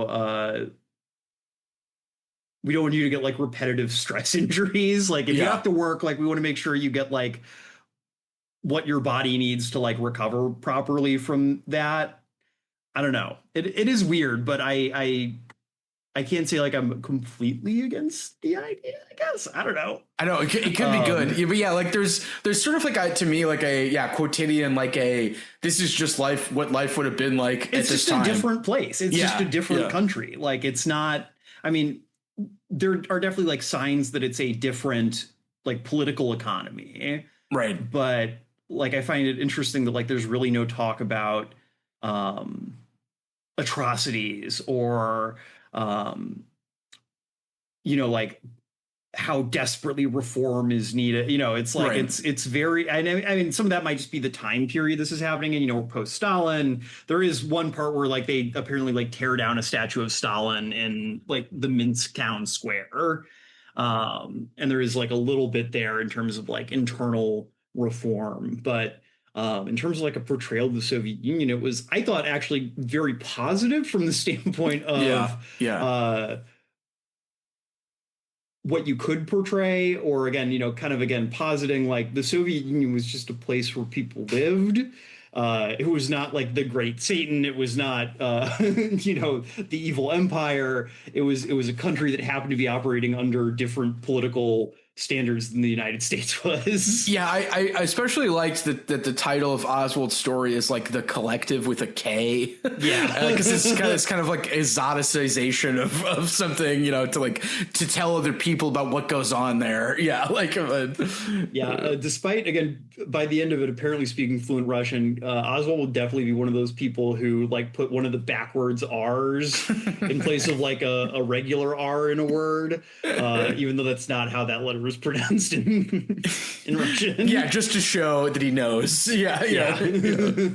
But yeah, like the portrayal of Russia was positive. I also, you had mentioned convictions though, and I did like TJ Mackey, one of the operatives, is sort of grumbling about one of the businessmen who's involved in the plot, and he says their strongest conviction is lunch, which one made me laugh a lot, but two, it's like if DeLillo wanted to speak on the political convictions of of Castro and the Cubans, he doesn't, because he's more concerned with like the contingent quotidian convictions of these people involved in this plot and how they kind of like stumble their way towards this act that they are sort of in awe at what it means and what they did, even though they like spent all this time plotting it. So it almost reminds me a little bit of part 3 of 2666 about fate, and the way that Oscar, an American, like goes to Mexico and like immediately starts trying to act like how he imagines like an American movie character would act in Mexico. He's trying to be tough, he's trying to be cool, and it's really something where I think a lot of this book, again, what like the Russians or what the Cubans actually believe isn't important, because what's important from the perspective of like that we're sitting in is how Americans imagine people in those places think and feel. One of my favorite bits, there's a bit describing Guy Bannister's like paranoid fantasies about red Chinese troops massing at like the Mexico border, and it's like he wants to believe it. He does believe it. He knows it is not true. Well, I don't they say like repeatedly there are reports, so like they just say like there are reports that the Chinese are massing. And he's like he has like fantasies about them like parachuting down in like white silk robes, like just mechanically like basically like being like dumped out of chutes, like not even completely like absurd image, but it fulfills like this psychic need for him to believe that this is happening, again with no real recourse to like what is actually like happening in China or what it would even look like realistically. It's like let me tell you, in like 1960 the Chinese were not in a place to be fielding an army in America. For some confusing reasons. It's like why like the Civil War was barely 10 years out. Like they were trying to figure out like how do we feed all these people. Yeah, and I also like too one of the rare like non-American points of view characters is when he goes inside the head of the Russian agent, and the Russian agent is just practically thinking about his job. Like he's just like, all right, what's the deal with this Oswald guy? Like I kind of like this office because I can get caviar, but and it's just like, so-and-so was paid to make himself crazy with these questions. It's just like, yeah, like, and again, he's not like commenting on, history or thinking. It's just like, all right, what's the deal with this Oswald guy? He's like, he's this kind of person, but I'm still going to make sure that he's monitored. And just like, and it's like, but just in case. Yeah, exactly. Just, you can never be too careful. So, yeah, I guess he is one of the, I guess we get him, we get into like one of the Cubans' heads, but other than that, we really don't get any like non-American viewpoints. Well, and Marina, and I had a quick point about Marina. Oh, that's true. Yeah, Marina. I like that Marina's love is described in the same coincidence paranoid way. And the valence is different, but she talks about how her and Oswald had all of these similarities. They both have a scar. They both do this. And as a result of these similarities, they must be in love. Like they're destined. Yeah. There's a sort of similar like destiny tautology there, even though DeLillo is good enough to not like make it exactly the same. It's like the valence is a little bit different, but it's like, it's described kind of the same way, which I thought was cool. Like you said, it's a paranoid reading. It's this thing of like, you're looking for the hidden clues. Yeah. The things that are together, and as a result, they mean this. Yeah. It's like, yeah. No. And I mean, I think that, again, that is when I think about like conspiracy thinking, again, it's a modality. Yeah. It's a way of, again, we all have like the same, theoretically, like the same information. It's about like how you choose to put it together, and you can put it together in like a sane, sober way, or you can, do the corkboard thing. Well, and I like too that he ramps up it as Oswald gets closer to the event, where like things are happening to him, and he's like, "Of course they're happening. It's all about me." Like, and it's like it's completely like, I feel like he's like vibrating at that point, like before he actually does it, where he's just like referring to how everything is about him. He's like going full paranoid reading, but. Yeah. Well, I mean, again, it's this thing of like, we all deal with like the fact that the world is chaotic and on some level unknowable, but it's very comforting to be like, no, I'm figuring it out. Yeah, I got it under control. I found all the clues. All right, boys, we've killed JFK. Next step, the clues. Which I'm just stealing Nick Mullen's joke, but it's right there. So No, I agree with you though, Ben. I think that is like a really like canny observation, because I think that it shows the way that this is not like a uniquely like American perspective, not a uniquely like male perspective. I mean, again, his mother is another person who has a very conspiratorial view on the world. Hers was tough to read. That was we're sort of talking about this in this sort of like a plotting analytical way, but the sections with Marina and the mom are emotionally harrowing. So no, absolutely. They are real, like the end part, particularly where the mother is like narrating, really like kind of hit me pretty hard. Yeah, because like, so the mother is narrating as if she's talking to like a judge. And what I love about that section is it's never clear as if she's actually in a courtroom or not. So she's either like addressing like this judge in her mind, or she is actually in the court. But the same way, it's like this way of addressing to the outside, and what she's going to do to make sense of what happened to her son it's tough. Yeah, she feels like she's going to be called to account by someone. Whether that's like like a literal like earthly judge or like God. Right. And she's going to be like called to account because her son did this. Like, she has to make sense of her own life now. To explain like how this happened, and crucially, how it is not her fault. Yes. Yeah. How she is blameless. Yeah. Which is understandable. Yeah. Because she didn't do it. Well, and I like that she talks about how she's going to get a camera. She might start writing. Like, there's this need to record and document in order to make sense of what happened. It's tough. Yeah. No, it's tough, and it's something, again, I don't know, maybe being a childless adult, obviously I'm not planning on killing the president, but it's kind of like, I don't know, you think about like, how would my parents like how do my parents understand my life? Right. How do they like, because they have information I don't have about my own life. Right. Yeah. Things like I don't remember that they do. And, those things presumably like mean more to them than they mean to me. And I think that's a universal human experience. Everybody wonders at some level, like, how do my parents actually feel about me? Oh, there is a great, do I have it? Yeah, Lee. So Lee talking to himself, this quote: "A family expects you to be one thing when you're another. They twist you out of shape. Going away is what you do to see yourself plain." So yeah, the idea that like, yeah, your parents might decide that you're this kind of person, and since we all live in modernity, we have to secretly decide that we're actually this other kind of person in order to feel like we are who we are. So yeah, well, there's also that bit when he gets the job in the school book depository and he meets his like kind of weird coworker who seems like a very kind of Lee Harvey Oswald type of guy. Yeah, who's like, my family's finally stopped having expectations, like great expectations for me. Is that the guy who's like, I just love finding out things? Yeah. He's like, I'll tell you some things. You can tell me some things. Yeah. There's like a very deliberate like parallelism there. Yeah. Can you imagine meeting somebody like that at work who just goes like, I love finding out stuff? Like, you're like, I'm never going to tell him anything. Like, yeah. Yeah, no snitching. No snitching, no ops. No narcs, please. Yeah. So yeah, so I mean, before we kind of start wrapping up here, I think there is one part of this book that I want to talk about in a little more detail. And that is, yeah, the assassination.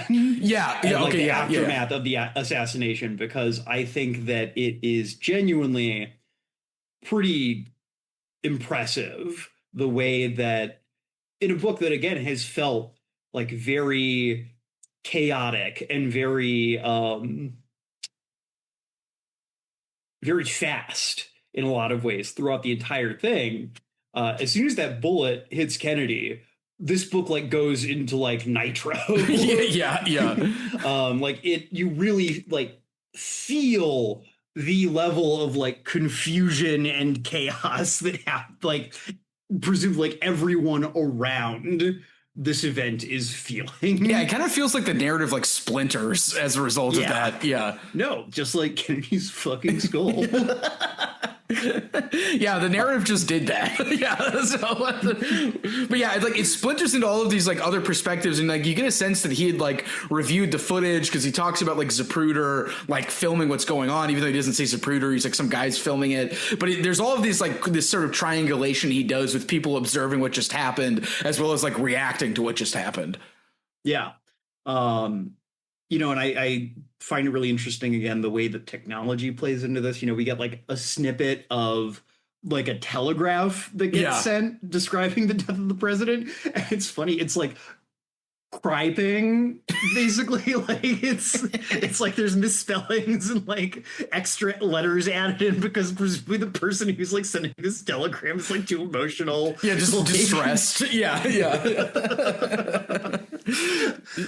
Yeah, it's like and so there's a bit I want to talk about specifically where it's after it just happens, and there's like describing various people with cameras and what's going on. So there's a section that reads, "A woman with a camera turned and saw that she was being photographed. A woman in a dark coat was aiming a Polaroid right at her. It was only then she realized she'd just seen someone shot in her own viewfinder. There was blood spray on her face and arms. She thought, how strange that the woman in the coat was her and she was the person who was shot. She felt so dazed and strange with pale spray all over her. She sat down carefully on the grass, just let herself down and sat there. The woman with the Polaroid didn't move. The first woman sat on the grass, put her own camera down, looked at the colorless stuff on her arms, pigeons spinning at the treetops. If she was shot, she thought she ought to be sitting down." And what's crazy to me about that sequence is like there's like a equivalence between taking a photo and shooting someone, as well as her feeling the need to reenact Kennedy just being shot. And so she acts like she just been shot.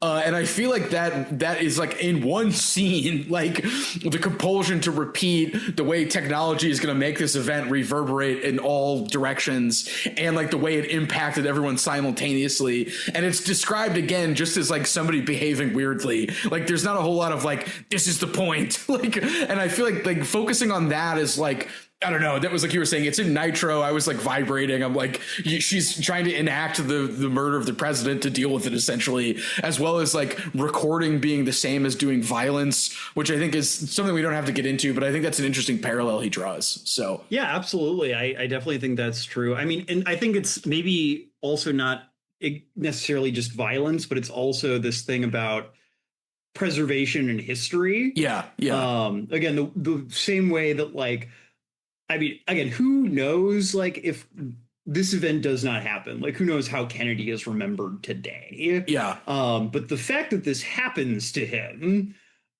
preserves him in amber. Yeah. And, you know, it makes him a different kind of president than, like, Rutherford B. Hayes or Mildred Fillmore.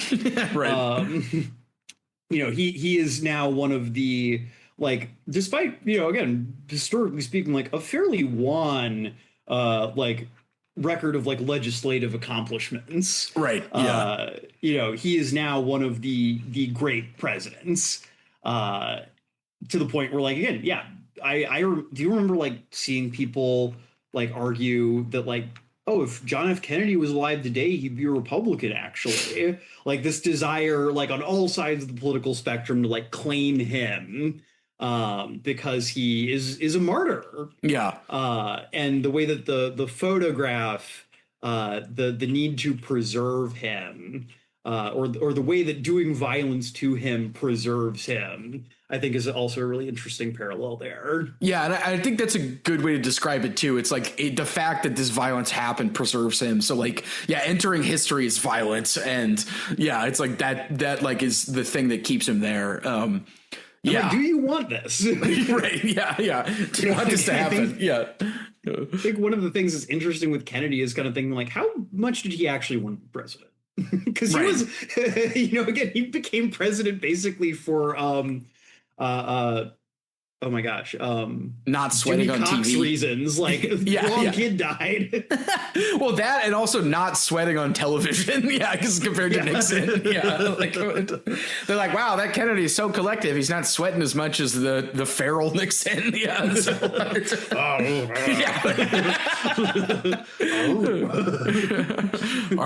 yeah, exactly. It's like, but like that scene stood out, and then the way it fragments into like there's like reports and other stuff, and then there's an interlude after that where we follow Jack Ruby around.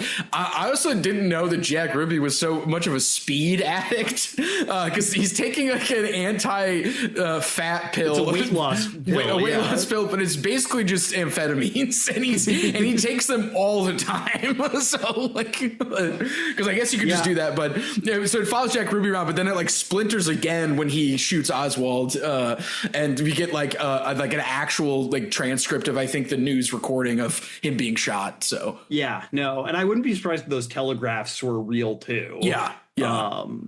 Don't know for sure, but it certainly wouldn't surprise me.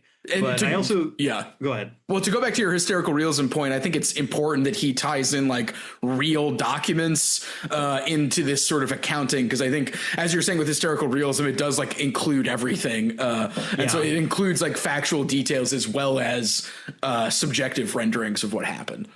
I also think with Ruby, it's interesting because he is both one of the most grounded characters while also being one of the most delusional.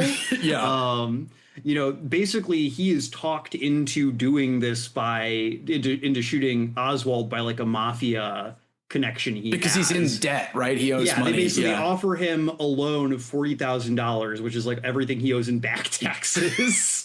Which is funny. Remember when this country used to prosecute white-collar criminals? Oh, wow. Well, no, I don't. But he's floated like this loan. They like tell him like, well, it's Texas. Like, if you just shoot a guy in the street, like, these fucking cowboy yokels will let you walk scot-free. Don't worry about it. Which is on one level absurd. But, you know, he has like a very easy to understand material reason for doing this. Even with inflation being as much as it has been between then and now. It's like, man, if someone offered me $40,000, I'd be tempted to do a lot of stuff for that. And also, like, he's described as being on quite chummy terms with the policemen. He's always buying them food and walking around the police station and talking to them, which I guess you can't really do that anymore. But yeah.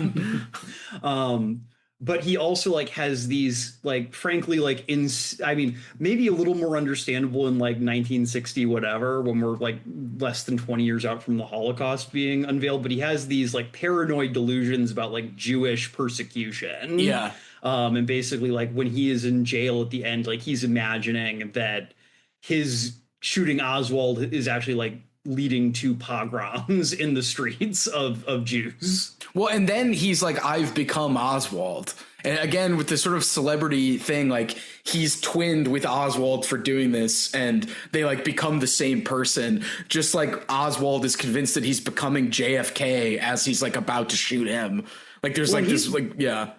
Ruby's made himself the scapegoat too, because by doing this, like he is going to now like bear the sin because we can't get justice anymore, basically. Right. So it's like, we're going to punish you for taking that opportunity away from us. Yeah. And it's like, again, I think it goes back to the fluid identity thing and the melding of personalities in this sort of like, like media saturation history. Which goes back to the stuff Ferry was saying about like being on the same wavelength as people. Yeah. Yeah. Like the coincidences. Yeah. Yeah. That's actually really interesting now that I think about it. I didn't put that together.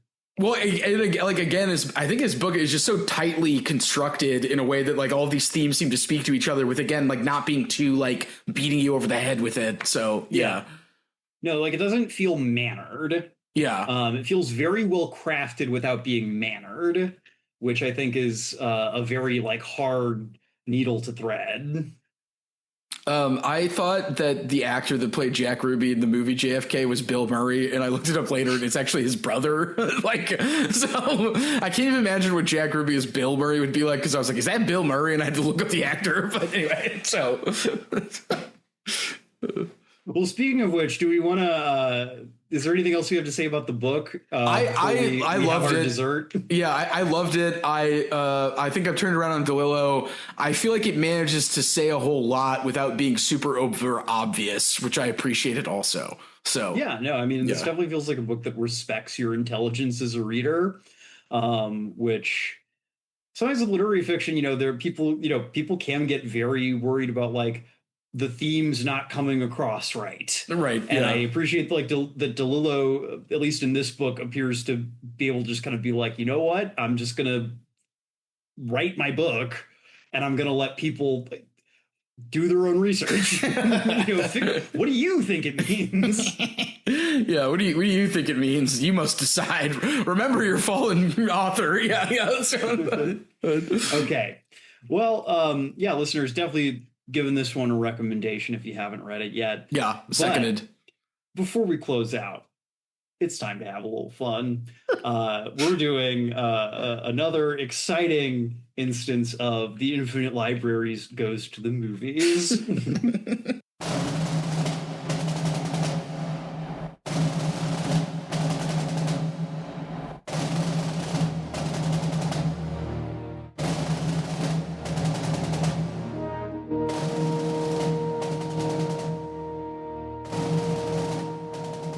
John and I both sort of independently decided to watch the JFK 1991 movie directed by Oliver Stone because I thought, we just saw one person recreate the events. Let's see what another person recreated. And then I forgot that Oliver Stone has one speed and it's bozo mode. So he cannot not go in bozo mode. If you're not familiar with bozo mode, it's everything is cranked to the gills, no subtlety. The image is exploding off the frame. There's just he just doesn't stop for a single second. So the fact that the movie opens with Eisenhower giving the military-industrial complex speech, and then Martin Sheen like narrating, our background information, and then there's like a horror movie montage with cross-cutting where it feels like it's gonna build to you seeing Kennedy's head get blown off in like the first 5 minutes of the film, and then it cuts away. Like it's like this is ridiculous, but yeah. I'll admit I'm not like a Oliver Stone like head. I've seen this now, and I'd seen Nixon. I actually saw Nixon first. Oh, nice. Before JFK, which I personally think Nixon is a better movie, but that might just be that I find Nixon to be a more interesting character to follow around than Jim Garrison, who I found to be kind of an insufferable character. Yeah, just Kevin Costner being like, "Well, I do declare, I think something's fishy about this here Oswald boy." Kevin Costner is not a good actor, but he's cast in the role of this movie to be relatable. He has a relatable screen presence. I do not think he is a good actor. I found something just a little more compelling about watching Anthony Hopkins supposedly being dressed and made up to look like Richard Nixon despite looking absolutely nothing like Richard Nixon. Does he do the muttering and just oh, absolutely. Yeah. Well, John, you had said to me over text, I feel like the right reading of Oliver Stone is as one of the last or few based libs, because I think he's got that kind of bleeding heart sentimentality, melodrama with raising awareness as the utmost possible thing you can do, but that's attached to some high octane pure cocaine China White conspiracy stuff, which is full bore in this movie. Both of those two strands are just the chambers have been opened for both of those. So yeah, I mean, I think that where I come down on this movie, I think that the key difference here is, again, DeLillo, I think, is actually very, very careful to not actually you do not know when you get to the end of Libra what Don DeLillo actually thinks happened during the JFK assassination. He's very upfront. This is fiction. Yeah. I'm doing fiction. I am not positing that this is literally what happened. He could think something complete. Maybe he's one of those guys. Maybe he really does think JFK's head just did that. But he did all his research first. Yeah. So whereas Oliver Stone 100% believes that there was a gay mafia conspiracy to kill JFK. And that, this bug-eyed freak James Garrison was the guy who cracked the case, despite getting the guy he arrested for it acquitted because he had no actual case aside from this man is gay. This man is gay and has a gay identity. Yeah. So yeah, and it's listeners, if you're not familiar with the outline of it, if in Libra, DeLillo was careful to note, here are all the interested parties, here are all their motivations. It might have just happened by accident. In JFK, he's working from the Jim Garrison book, or the book about Jim Garrison, where basically Lee Harvey Oswald, David Ferrie, and other people were in a homosexual mafia underground that was based out of New Orleans, and they all as a group decided to conspire to kill the president. And various other people who were related to intelligence were like, this is a good idea. Let's just let this happen. Let's just let these gay underground guys just do this. And Jim Garrison is the only man who's figured this out. Also, Donald Sutherland shows up and basically just explains what's going on in Mr. X. He shows up and he basically whispers to Kevin Costner, who has to act befuddled for 8 straight minutes. And the camera keeps cutting in and out, and it'll cut really close to somebody's mouth, or it'll go really far back as if to simulate they're being monitored. And I feel like whenever I watch Oliver Stone's movies, I feel like I'm going insane because everything is just so cranked to maximum impact to try to make you as paranoid what's going on. Yeah, I will say I did start dozing off at the hour 45 mark, so I turned it off and then finished it up this morning, which I think made an already fairly incoherent arc all the more incoherent. Yeah, John, I did 2 separate household chores while I watched the entirety of JFK. So I remember a thing from the Chapo episode they did on that movie where they talk about how you get to the courtroom scene, and it appears that Garrison's whole case is just that Clay Shaw is gay in a sinister way. And that's essentially all the proof there is that he has anything to do with the assassination. That he's gay and that he's in the gay mafia. The homosexual underground. Yeah. Clay Bertram is Clay Shaw. It's like the one solid piece of evidence. So, which, to be fair, he does just say. Which. Also, when they show Tommy Lee Jones's character, I said out loud in my house to no one, Jacques Derrida, because he's wearing the white suit and he has the white flared hair, and I know that's what he looked like in real life, but he also looked like Jacques Derrida. So I think they like a sculpted head is how it's put in Libra.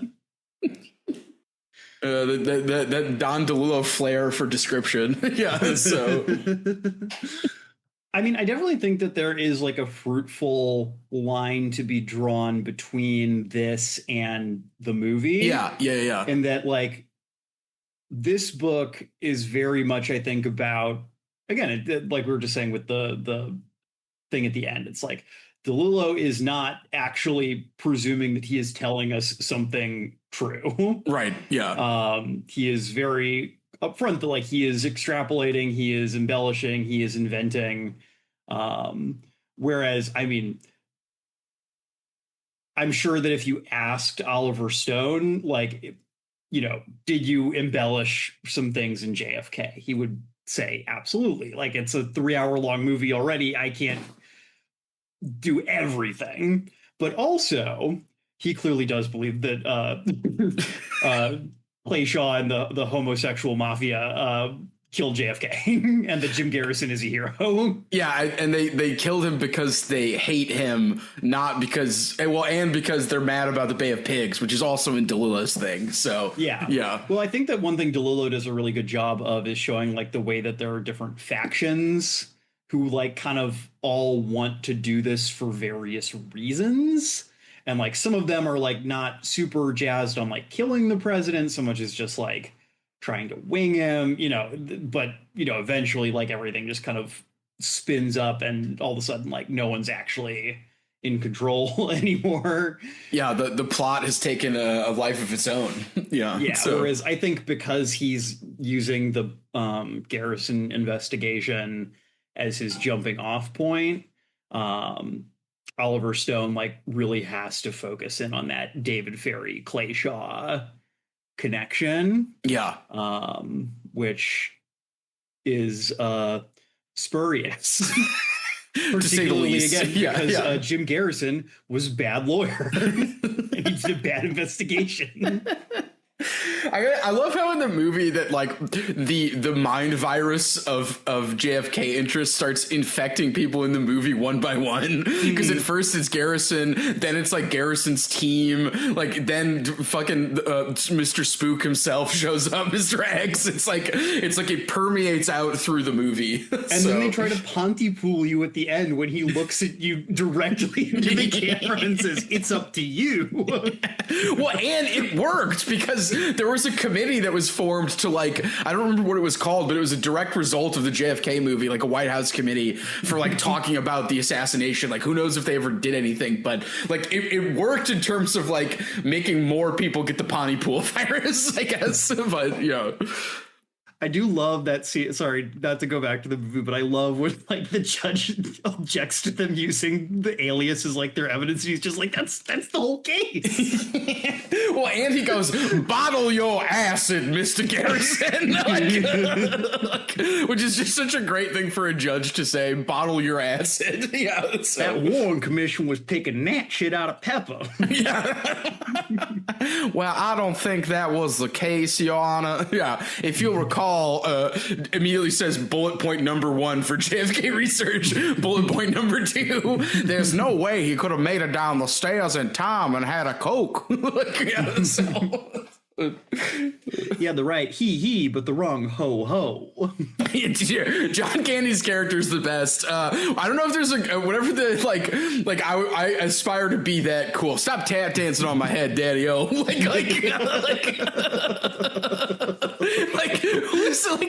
talks like that?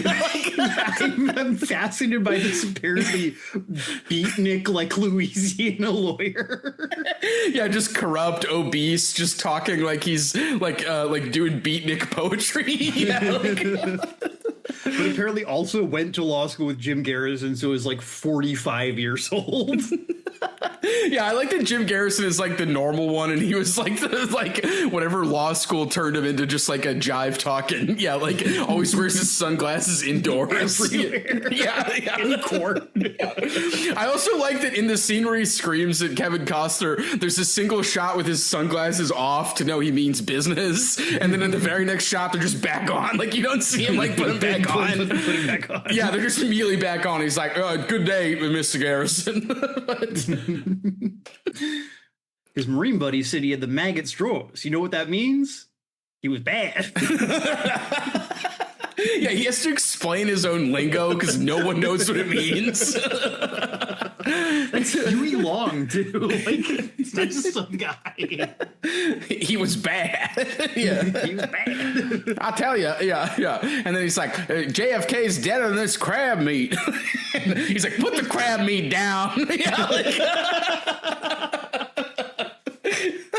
Yeah, there's a great review of this movie on Letterboxd by Adam Naiman. And are you familiar with the white elephant versus termite art distinction? I think so. Like the idea that a white elephant movie is like a big movie that's important and trying to say something, and like a termite movie is just like about like actors, gestures, like small stuff. And he describes JFK termite art. Yeah, termite art. Yeah, white elephant art. For some reason, that was eluding me. But anyway, as you were saying. But he describes JFK as a white elephant being devoured by termites because every single like actor in the movie is doing just like a weird individualized performance, but like it's about like the conspiracy, you know. So it's like it's saying something, but yeah. Now, Mr. Garrison, you are associating me with a very sordid cast of characters. Yeah, or just like what's his Jack? They're having their gay party, and for some reason, Sean Farrier dressed as like French aristocrats, and they have that one guy painted gold for some reason. And they're watching Triumph of the Will. And then Al Pacino twists the like Twink's nipples, and the soundtrack cuts to like the sound of like a hippopotamus bellowing. Yeah, like this is what I mean by bozo mode. It's just like the idea that you would like portray it in this like maximalist, like extremely ludicrous way, and like this is evil. Like yeah. So well, I mean, it's kind of doing. I guess it almost feels like it's kind of Eyes Wide Shut, where it's like, oh yeah. It's doing like a more lurid version of that, because obviously Roger Stone does not have 1/10 of like the measured consideration that Stanley Kubrick does. But it's kind of like signaling to, John and Jane Everyman, this is sick. We're not actually showing you what these fucking sickos were doing, but, look at this and then imagine what this makes you think of. Yeah, you fill in the blank. Yeah, like it would. Or then just like Kevin Bacon being like, like a prison yard twink who's just like, yelling at Mr. Garrison because he's never had gay sex before. That makes him a liberal. I guess. You're a liberal, Mr. Garrison. You've never been fucked in the ass before. Yeah, which is just like, I was like, wow, this guy is cool. like also, there's some great Kevin Costner acting in that scene, because as Kevin Bacon is laying into him, Kevin Costner just has this hangdog look on his face because he loves JFK. So he's just like, and Kevin Bacon's just like laying into him, like I'm glad Kennedy's dead. Oh man. I've seen enough in here to write a book. What did you say? Yeah, what did you say? Yeah. Jack Lemmon is just like sweating and twitching, and he's just like blah, blah, blah. It's like again, termite, like a white elephant being devoured by termites, because it's just all of these really strange actors like doing really interesting individual decisions, but adding up to just, you better do something about this. It's up to you. Yeah, it's up to you. It's up to you to talk in your own made up Southern lingo so that no one understands you. You have to elect Donald Trump president so that he can reveal the sickos. Right, and then look what happened. Yeah. Trump is both one of the sickos, and he's not going to do anything about it. So. Well, they did release all the JFK files, apparently. Yeah, I need to ask my friend who made me read Devil's Chessboard, because I didn't hear of any developments from whatever JFK files were released recently. So, but. Disappointing. Yeah, so we haven't done our research. That's what Sutherland says. He goes, make up your own mind, do your own research. See, that's the only thing I like about Libra is that Don DeLillo clearly did his research and he actually made some decisions as opposed to just telling someone else to do that. Like, what? Yeah, I mean, I feel like my read on this movie is very much like, the problem I have with it is fundamentally like it is a movie about like an investigation. Yeah. And then you get to the end and you realize like, oh, they left like most of the actual like connective tissue of this like out. When he meets Mr. X, like there's no reason that happens at that exact point in the movie. Like it's not like they uncovered something that brought them to this. No, happens. Yeah. He just shows up. Yeah. And just tells them everything because they can't actually portray like the investigation actually going from point A to point Z. Because I'm guessing that the investigation didn't actually have, again, they get to the courtroom at the end, and the whole case they have rests on the fact that Clay Shaw has used the alias Clay Bertrand before. Right. And they more or less say this, and the judge is like, that's not admissible evidence.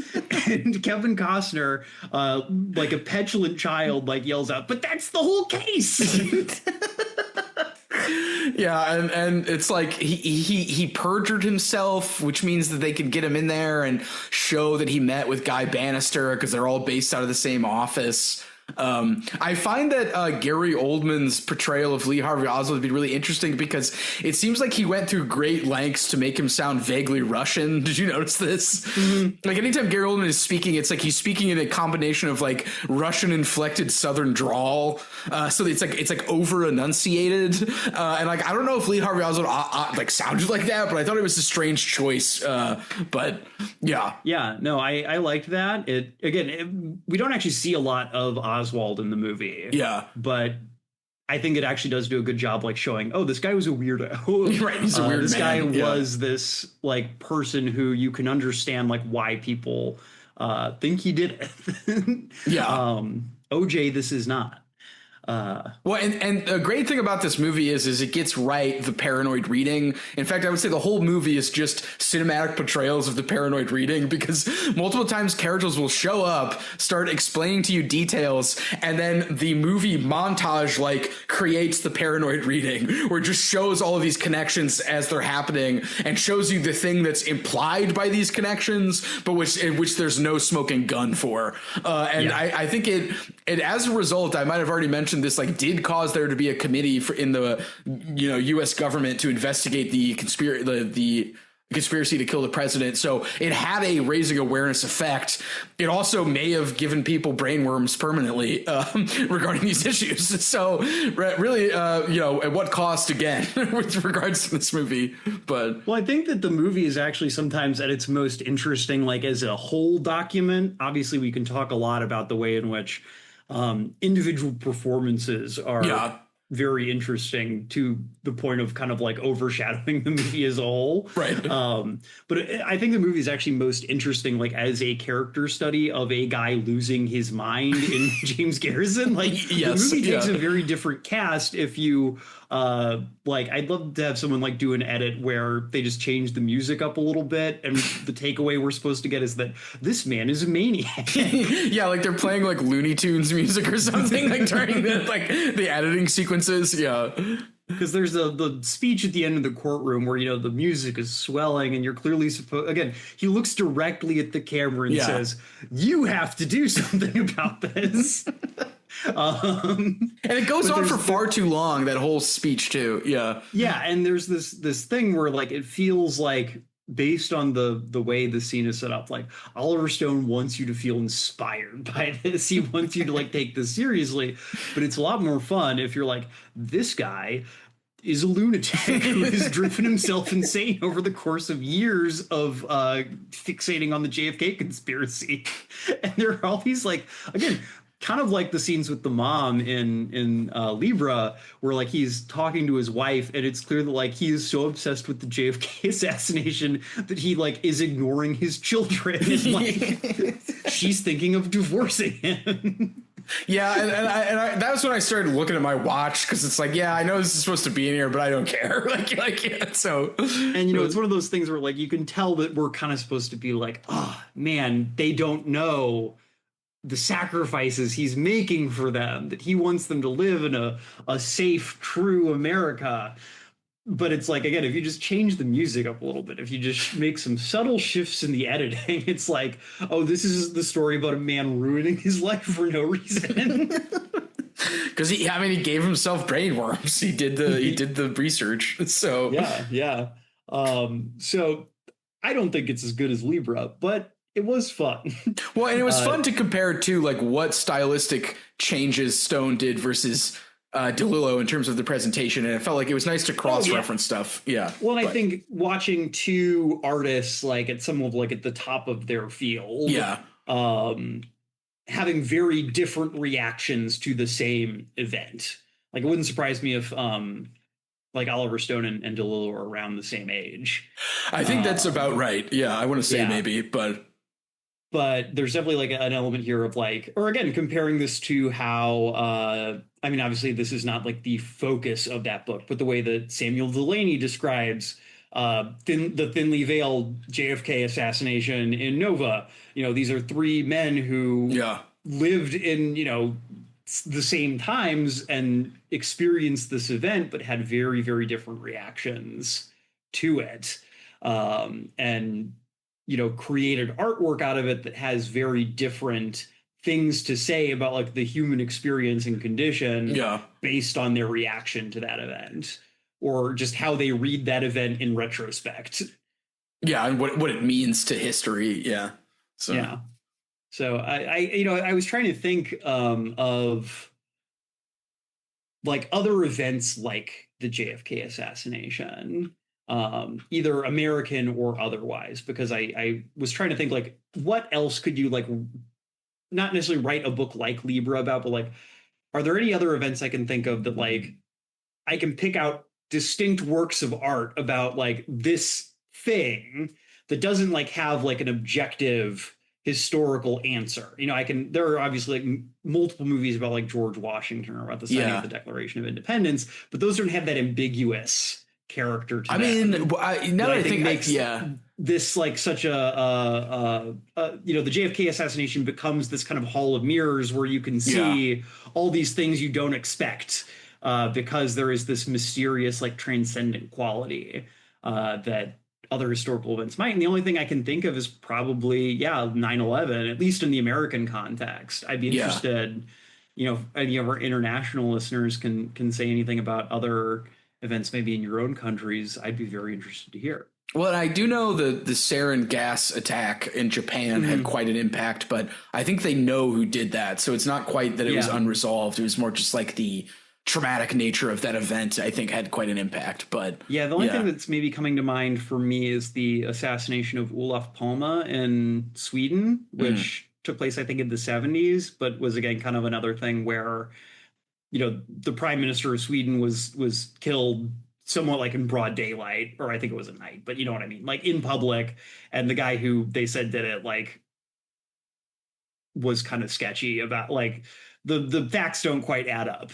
But other than that, I can't think of something. Well, I mean, and then there's Bobby Kennedy, but that's like almost the same as JFK. So that's also not really been portrayed in art as much, and maybe that's because Sirhan Sirhan did live. You know, and obviously I don't think we need to get into like, did he do it?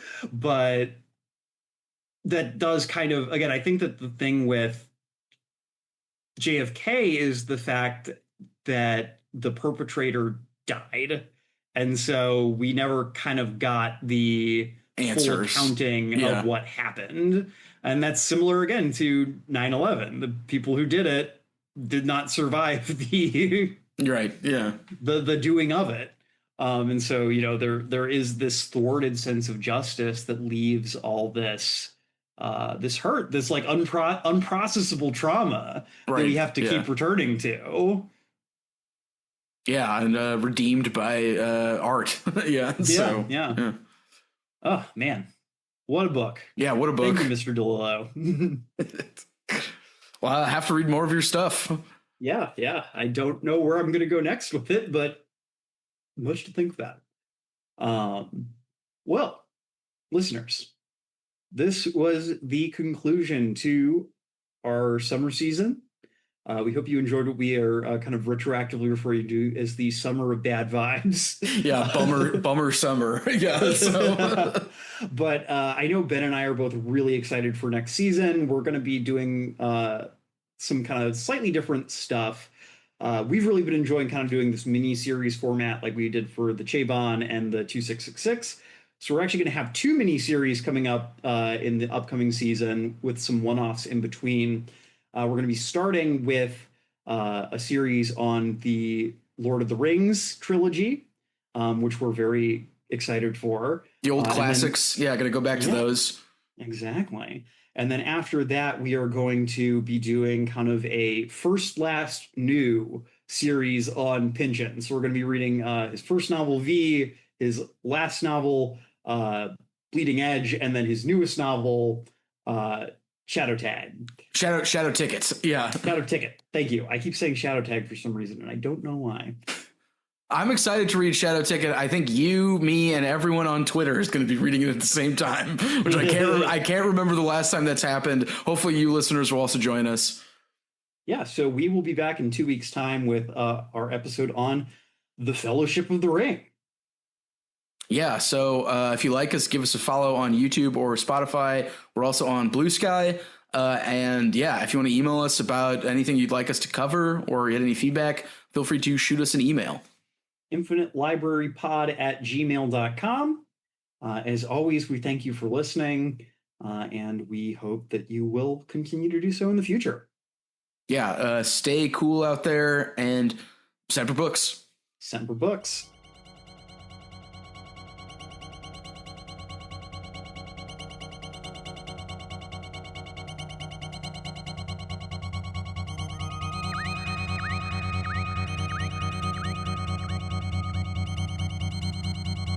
Thank you for listening to The Infinite Library. If you liked our show, we hope you'll subscribe and leave us a review on Spotify, Apple Podcasts, or the podcast app of your choice. It helps us a lot. If you want to follow us on social media, we can be found on Twitter, Instagram, and Blue Sky @Infinite Library Pod. If you'd like to contact our team directly with episode ideas or feedback, you can email us at infinitelibrarypod@gmail.com. Our intro music is by Amos Legend in the Forest of Mayhem.